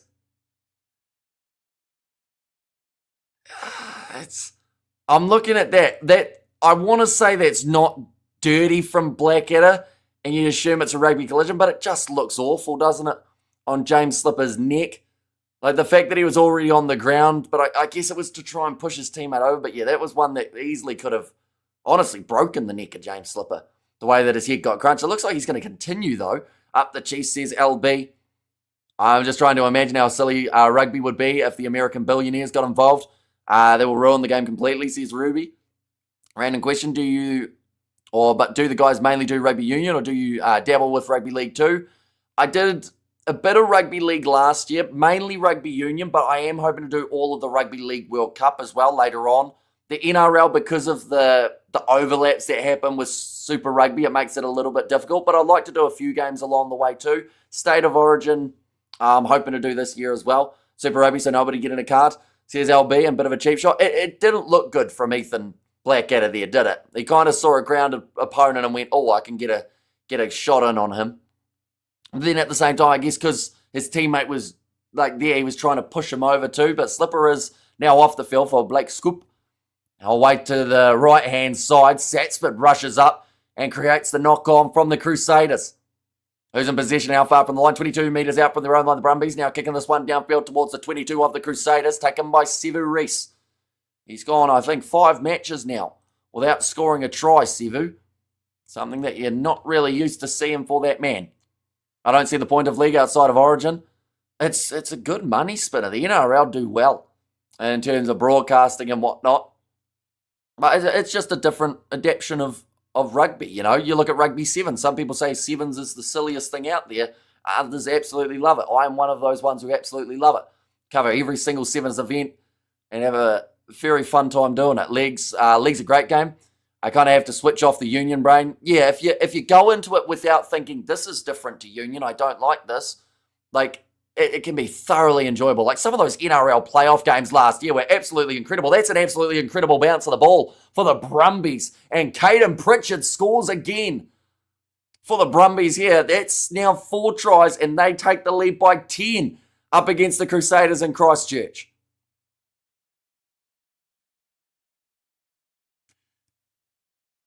This isn't supposed to be happening, ladies and gents. What? Says Josiah, you heard me correctly. They've gone for the chip in behind the Brumbies. The bounce of the ball was the Crusaders' worst nightmare, but it just sits into the hands of Caden Pritchard, who runs his way to the try line. Can't watch league for more than a few minutes, but you have to give Vlandley's his credit for turning the NRL into $1 billion product. Yeah, see, I think it depends on the game as well, because if there's 2 teams that I don't know many of the players, which does happen quite a bit, I've definitely not become as familiar with the NRL as I used to be, but missed kick, 24 points to 14. But yeah, if it's 2 sides that you don't really know too much about, it can be at times either a great game that really gets you into it again, or it can be a game that you're like, okay, I could have afforded not to watch that. But like those playoff games in the NRL, what the Broncos did last year was just crazy. In some of their matches, just the comeback ability of that side. Multiple times it looked like they were down and out and then just firing. Like, I love a good comeback. And we got to see that multiple times last year. Good to see. Says Big Balls. That's a name and a half, isn't it? I'll leave the stream now. Have a great evening. Says Josiah, game's not over yet. 25 minutes remaining. But, you know, we'll wait and see. Cover the wheelchair rugby, says Colossus. I don't think I actually could. And the crazy thing is, it's not down to me not being able to cover it. It's down to I'd be too concerned about what the chat would say. Same with women's rugby. That was one of those ones that for a long time I actually didn't like covering the women's game because there were so many people saying terrible things all throughout the chat. Like the ones who are normally regular, friendly people on the rugby union men's matches, they were saying brutal things. So it's one of those ones that you got to take it into consideration of, is it worth like the amount of it's a tricky one. And T20 took over the market in cricket, and test matches are low attendance mostly. For some reason, the same hasn't happened in sevens and rugby. That tells you something about the health of 15s rugby. And it's also just telling you what World Rugby have done in terms of the recent times breaking the sevens down. Sevu Reece will score the try. The Crusaders break down the Brumbies defence, just backline movement out to the left-hand side. And the try scored by Sevu Reece.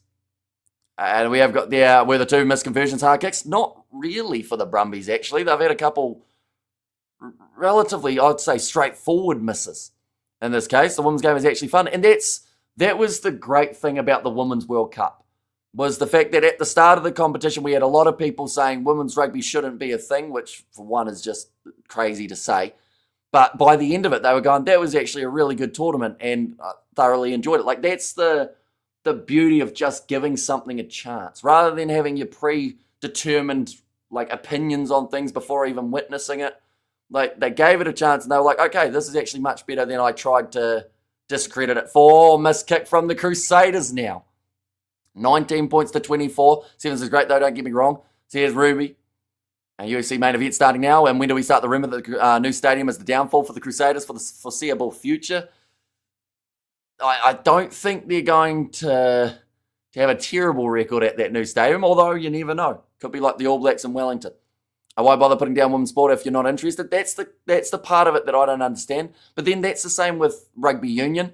You know, two sides could be playing that people don't care about at all, don't know any of the players, and the whole time they will go, this team in another competition completely unrelated to this game are better than these two sides and would beat them easily. Like, that's the confusing part. It's like, rather than just going, okay, I don't know who's in this game, so it's not in my control, so I'll just either watch it or we'll wait for a game that I do normally watch. They go, right, how can I insult the two teams playing for no reason whatsoever other than to try and like stroke the ego of the team I like? And that was me, to be honest. Women's World Cup changed my mind, says LB. Yeah, and it's one of those ones. I think there'll be a lot more people watching the women's game now as it builds forward. Like, there were some incredible games, like South Africa's impact in terms of what they have been able to do for just South African rugby in general for the women's. Now we're seeing them on Division 2 of the Sevens looking to get promoted. Just with that little bit of hope that they can do it. You know, you see those underdogs even scoring one try up against the big sides, how much it meant to them. Nice ball on the inside. Charlie Cale, when he gets one, he gets two. I've said it the whole way through, and he has got the double now. There's no tackles being made in the second half, by the way. Both sides are just running full length of the field and scoring tries for fun. But Charlie Cale, he cannot score just one in a game. He has to get a double. It's happened time and time again. He's scored 4 tries already. And well, you did say it, says Yellens. He just doesn't seem to score in odd numbers. He either scores 0 or 2. Let's go, says Josiah. But great work from Luke Raymer. Then off to the short side. Moving that ball with Tane Edmed. And then the inside ball from Satsford to Cale. Let's go on back, says Josiah. I think you may have just come back at the time when the Brumbies have just scored. Oh no, TMO's involved. I think the front row union, I might take issue with Williams' hairstyle. Grey highlights, really. Says Dunk there. Yes, Charlie Cale, way too fast for Saders forwards and watch from Wellington, cold beers and barbecues. They're just checking here. Oh, now actually, the try's still going to stand, but it's actually the Crusaders who are being checked for potential foul play. This is going to be at least a yellow card for Dom Gardner, which will be the last thing that they need at this stage of the match. But the Brumbies, they are in control, ladies and gentlemen. And if this is a yellow card, the Crusaders, right, they're going to allow the try to stand. Very good try, Crusaders defence, looks like the English. Says Studs Wraith. No, well, says Yelland. Yeah, I thought they were trying to find a way of disallowing that one, but they've actually gone back and Dom Gardner.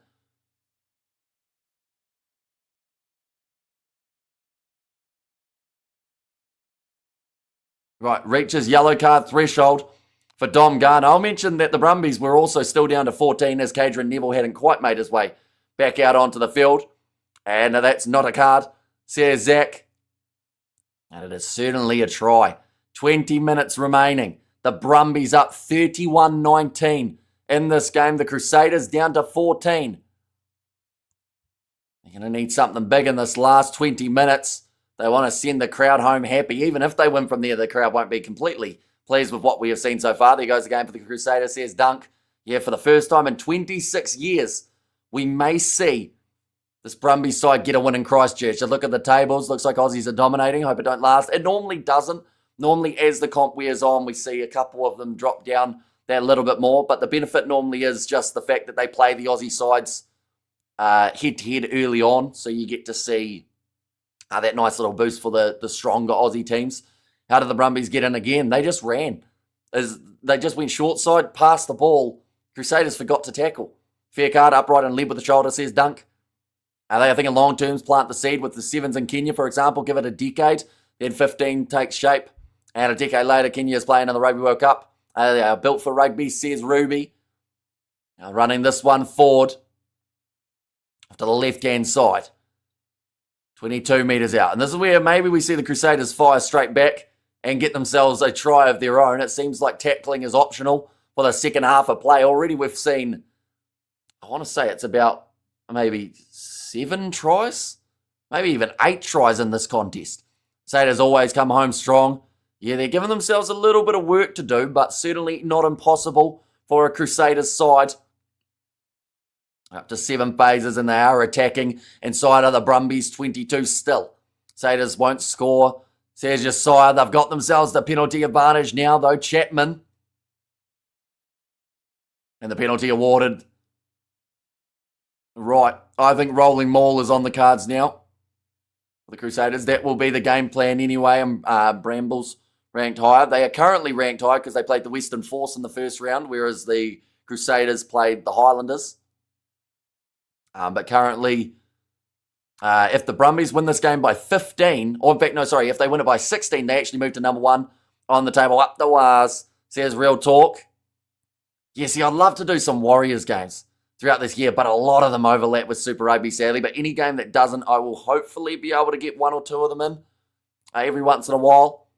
And we are also going to be covering all of New Zealand's Rugby League World Cup games, though, taking place in October. I do not understand that tap and go. Definitely not when you got Cody Taylor as your hooker. That seems like a weird choice overall. Maybe because they don't have Gardner as one of their options in the lineup, but Severies has scored so far in this game. They're looking away to the left-hand side. Big wide cut out pass. Cody Taylor's in touch. No space, and he's hurt his back too. Looks like straight away Raymer apologising. Looks like he's hit Cody really hard and Taylor in all sorts of discomfort. And that's all come because they didn't just go for a simple line-out. What about lawn bowls? Can you cover some? Not sure about the lawn bowl side of things. It'd be a hard one to describe lawn bowls without like some sort of visual representation. I'd have to draw some pictures on a whiteboard maybe. Ow! That would have hurt for Cody Taylor. He's taken a knee right to the side in the solar plexus. And he wouldn't have felt too good about it. Up the wires. I need a Warriors jersey, says LB. Well, so they'd be a top, or be on top of the Crusaders don't make a comeback. So that means McCain's will be 4th. Says Val. 1 second, I'll show you the table. I've actually got it here. There we go. So currently the way that it sits, yeah, the Brumbies, even if they just win this game, they will go up to 2nd. If they win it with a bonus point and more than 16 points, they would end up going into 1st, but that's a wee way away. They'd still have to score 1 more try and keep it that way for the rest of the contest. All trying to go for the steal there at line-out time. Now running it out from the own line is Corey Toole. Yeah, it's an interesting one at the moment in terms of points differential. You're either really high or really low, it seems, and then about 3 or 4 mid-range. Like no one's got a points differential of between 7 and 23. Which is, yeah, it's kind of weird how no one's in that mid-range. Everyone's either up massively, down massively, or around those kind of close, contestable games. And Taylor's tough, says Dunk. Yeah, he's continuing in this game. He looks like he's running a little bit gingerly, but knows how crucial he will be in the closing moments of this contest for his side. As much as I love seeing Aussie Rugby fail, Super Rugby Wallabies, I think it's it's time for an Aussie Super Rugby champ. And for the Bledisloe to go for the good of the games, he's won to last. Absolutely means more beating them when they are good. So here's Yearlands there. Now, Alt not supporting body weight. So chance here for the Crusaders on the attack once more. Will Jordan goes off to the right-hand side. Kick him on from Leicester Whainanuku. And it will be the penalty once more. Taylor copped a knee to the ribs. Yeah, it didn't look nice, did it? Definitely because he was also in the process of diving.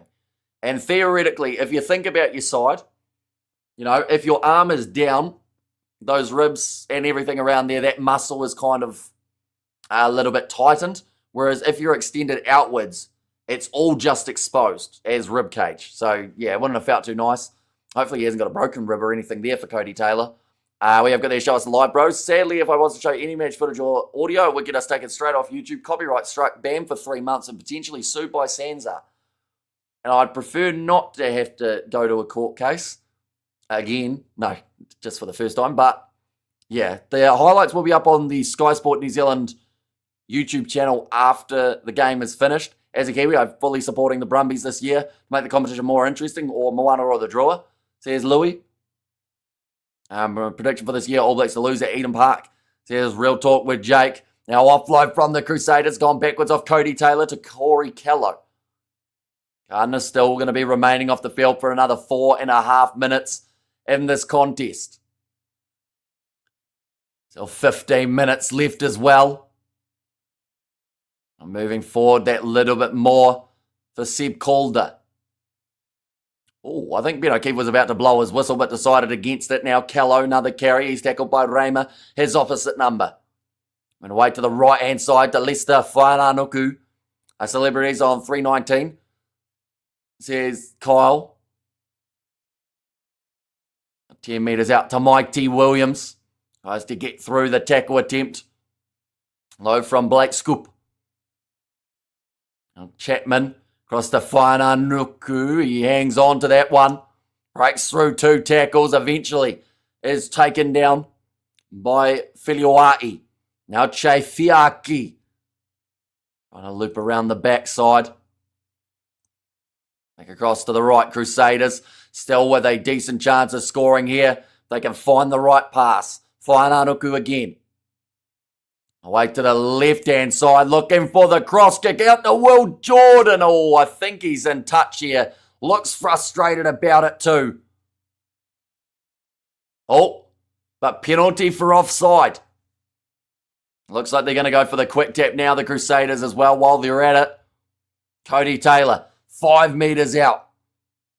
You haven't seen Fiaki have a big moment in this game, potentially since that little assist that he got in the first half. I think something's coming soon for him. To Mikey Williams, pick and go, just short of the line, and another advantage going against the Brumbies. They'll go back for the penalty. And Brumbies defence says studs race. Tane Redhead on, says Dunk. Right, Ryan Lonergan's being called over. Okay, same warning that the Crusaders received in the first half.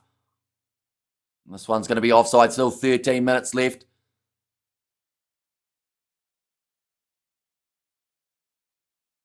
Okay, Ryan Lonergan just wants referee to just keep on talking to them while they're over the ball, making sure that they know exactly what's happening. Now Cody Taylor takes the quick tap, passes away to the left-hand side. Corey Callow, oh, he was close to breaking his way through. Looks like Chapman. Wide cut-out pass, goes to Whainanuku, cuts back in through 2 and scores the try. Crusaders are back in it again. Is this having shades of 2021 with a 2-point contest between these two teams? Crusaders lost to Josiah. They have just scored. Every time that you say they lose Josiah, they actually come back and score within about a minute. But Severisi was clapping for the ball on the outside. The Whainanuku was never going to be passing that one. In fact, is Fiaki still out there on the field? Who was Whainanuku actually out there for? And Leicester, nice footwork, says Dunk. And Brumbies on the warning. Now Taha Kamara. This is a crucial kick. And he's missed it away to the side, which now makes the score 31-24. I feel like that game that I mentioned from 2021 becomes more and more relevant here. Because, you know what could happen, ladies and gentlemen? We're going to have a bit of a throwback. Because in 2021, all those years ago, the Crusaders played the Brumbies at this stadium. And what happened in that game, was it 2021, 2022? I can't remember which one I said. Okay, it was 2021. The Crusaders won at this stadium 31 points to 29. Look at the score. Have a think about it. And it was a last-minute miss from the Brumbies that stopped them from going to golden point time. In this scenario, with 12 minutes left, if the Crusaders score and miss the conversion, we could have that exact same scoreline 5 years later. We have got there, 24-31. Says Kyle there. And the Cantabrian comeback. Says Shane. And this one's kicked downfield. Fiaki waiting for it. It does bounce off him. Goes into touch, although they've ruled it as coming off the Brumbies there. I thought that it may have hit Shea Fiaki. Now subs being made. 11 minutes left on the clock. Kamara sucks. Oh, well, that's me, chat. I'm out. Time for a feed. Awesome commentary, bro. I got live score pinned. Kane City. Says Val. So, yeah, it is greatly appreciated you popping in. Of course, next week the Canes up against the Fijian Roar. We are going to be live on the channel for that one too. Not the best line-out throw. Oh, no, they've ruled it as first knock on from the Crusaders. Brumbies scrum feed now. Picking Brumbies haven't finished scoring. Crusaders look brittle. I actually remember what's that game. Says Kyle. There's no hope in Kamara. He's trash, says Josiah. Yeah, he may have a kick to try and take them to golden point. Yeah, Sean versus Fluffy Hernandez is a really close fight. What round are they up to, K Slade? That one started, I'd assume they'll be up around 3-4, somewhere around there. But now, Draw on the cards. It could be, but if it's a draw, we go to golden point. And that would bring an additional maybe 10 more minutes of rugby between these two sides. Now, ball's going to be fed in by Ryan Lonergan. Ollie Satsford tries to step inwards. Louis Chapman takes him down. Blackett almost at the steal. And the breakdown for the Crusaders. Big bump off of Gardner from Rob Bellatini, round 3.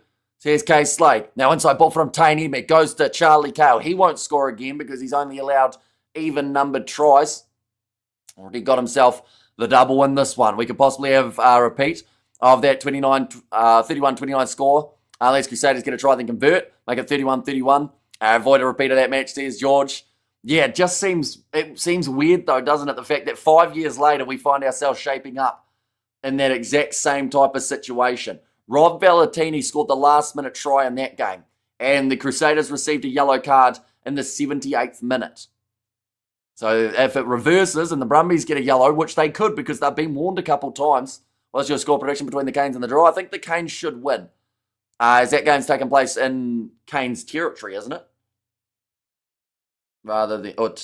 Territory rather than... Oh no, it's a draw home game. Okay, that changes things. I think it will be a lot closer then. Right, ball is back on the side. Oh no, little knock on the ground from Lonergan, but a penalty. Right, if the Crusaders concede 3 now, the Brumbies get this one over, that would give them a lead of more than 7. Brumbies can always make a 3-point penalty. Says Red 7. Remember when I said at the start the game about Crusaders and horses? Says Ruby. Right, they're kicking for the corner here, the Brumbies. Now, that is not because of the fact that they don't want to be leading by 7 or more. It's just down to the angle. Penalty right next to the sideline. So it would have been a tough kick for Edmed or Lonergan.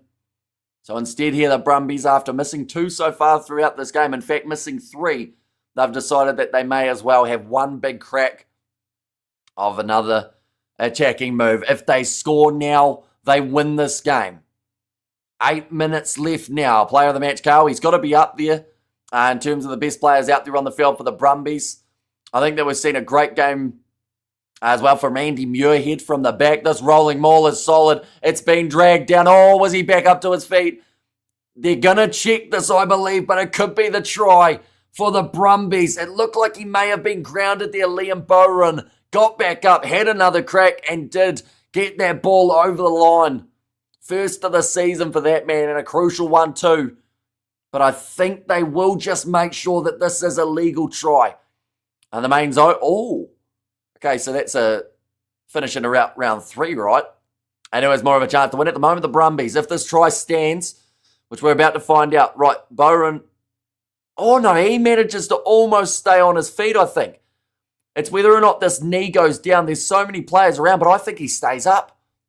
And that was upsetting, says Studs raised there.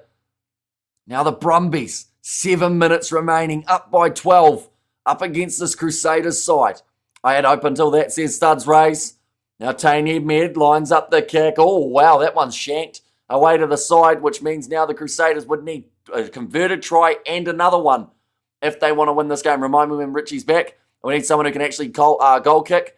Yeah, see, it's a bit of a tricky one, isn't it? Because Reves Reihana was going to be starting in this game. Late injury change took him out. Taha Kamara came in, and he has just been really lackluster off of the kicking team. Now, the Brumbies have missed their fair share of kicks too. They've missed 3, so that hasn't helped them out. Taha Kamara, he's missed 2. So even if he had got those 2 over at this stage, they'd still be down by 8 points, which is a bit of a concern. We have got there the Aussie sides still be playing at university stadiums. Oh, it's a hard collision in the air. Another break in the line for Hudson Creighton. And now, if they score, no, Ethan Blackett has looked for the steal, and he's managed to keep it on the side of the Crusaders. Louis Chapman close to the sideline. Fires it back across field. Crusaders looking for a full field try. David Harville, I only saw him twice in the first half. Outside of that, I have hardly seen the skipper of the Crusaders side. Good break of the line. Thought about the offload. Raymer wanted the steal. Couldn't quite get it. Now passed across. Severis knocks the ball on. Another mistake from the Crusaders. Oh, big concern here too. Will Jordan down with injury here for the Crusaders. Not only would it hurt if they were to lose this game, but if they lost Will Jordan, that would be huge for them. Currently, the way that it sits, the Brumbies are in second place on the overall standings. If they get one more try before the end of this game, they will sit number 1 on the standings. because they would get that bonus point. And Brumbies can hold on. First win since 2000. I think you would be correct. Yeah, first win in Christchurch since 2000. So it's been a long time coming. They've been close multiple times.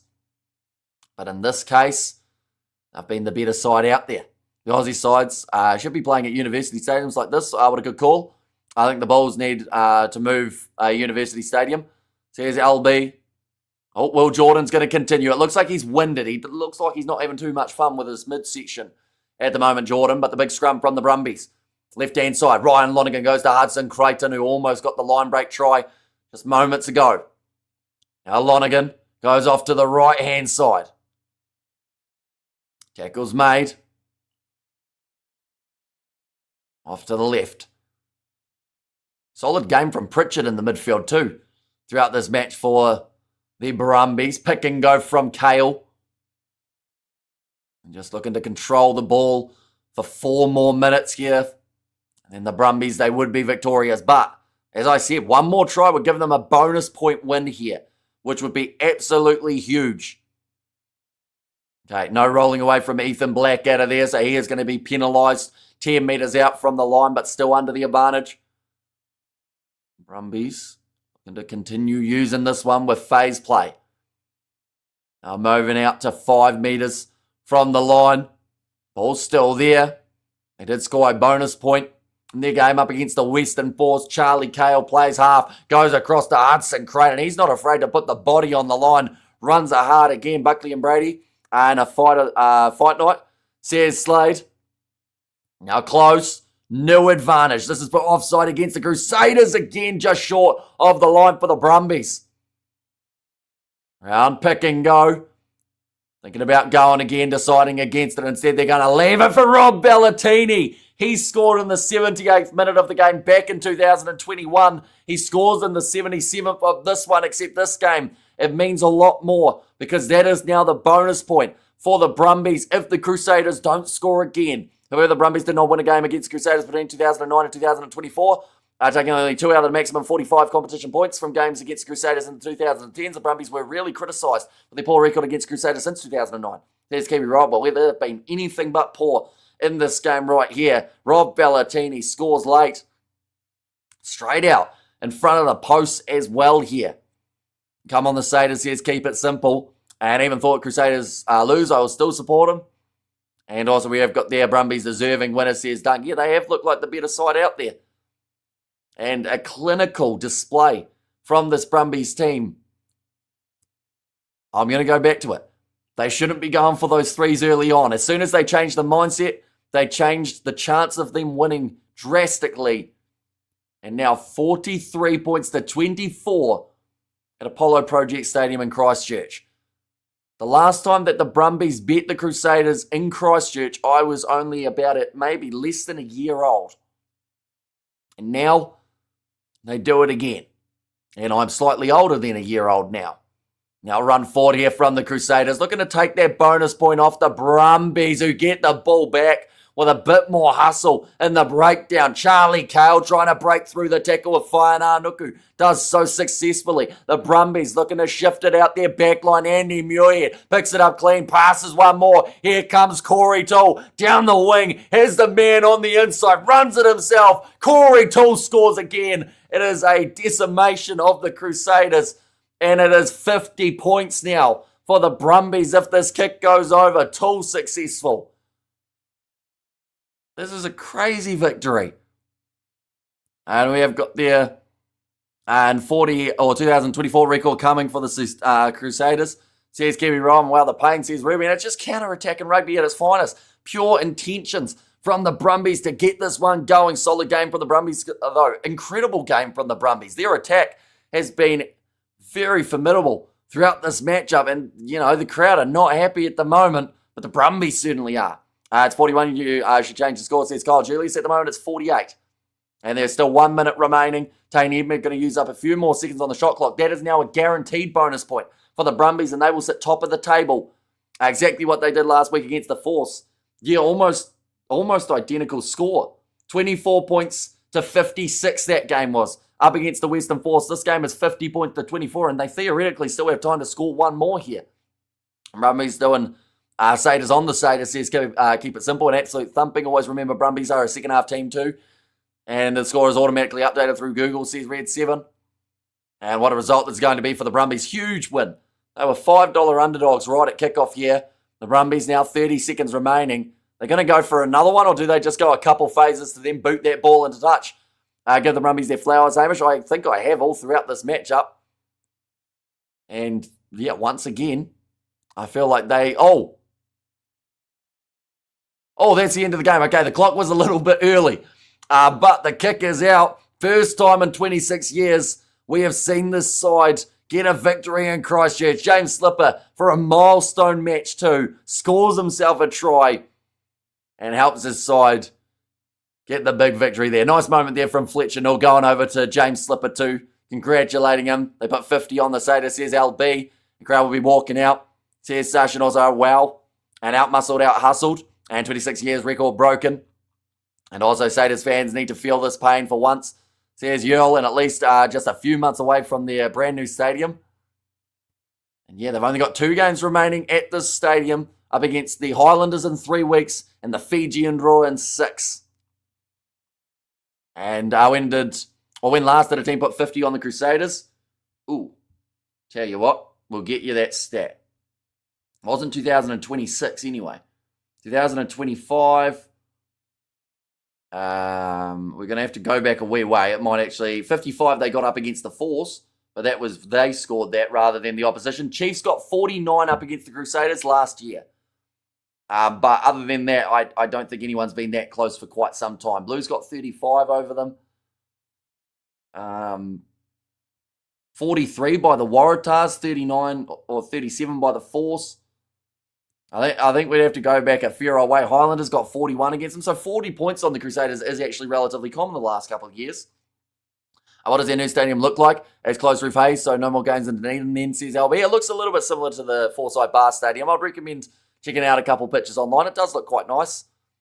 And Chiefs were closed last year. And Crusaders 2003, says Kyle. And good morning, Amy, says Philip. Welcome in. I hope you're doing extremely well. The Brumbies certainly are. 50 points to 24. The win over the Crusaders with a bonus point and straight to the top of the table now for the Brumbies in this game. And what the hell? This is almost a full-strength Crusaders team, says 10-2. That's the big concern, isn't it? The fact that they did have a lot of their key players out there on the park and they just got outclassed. 18 ABs in that team, let's face it. Canterbury was rubbish. Well done, the Brumbies, says Hartley. And up the cane, says K. Slade. And there too, but nonetheless, the next live stream that we have got, ladies and gentlemen, it will be France versus Italy. That is taking place at 4 a.m. New Zealand time on Monday morning. So happening in about 11 hours time. We will be live on the channel for that one. So be sure to check that out. But thank you all very much for watching. And I will see you all for the next one.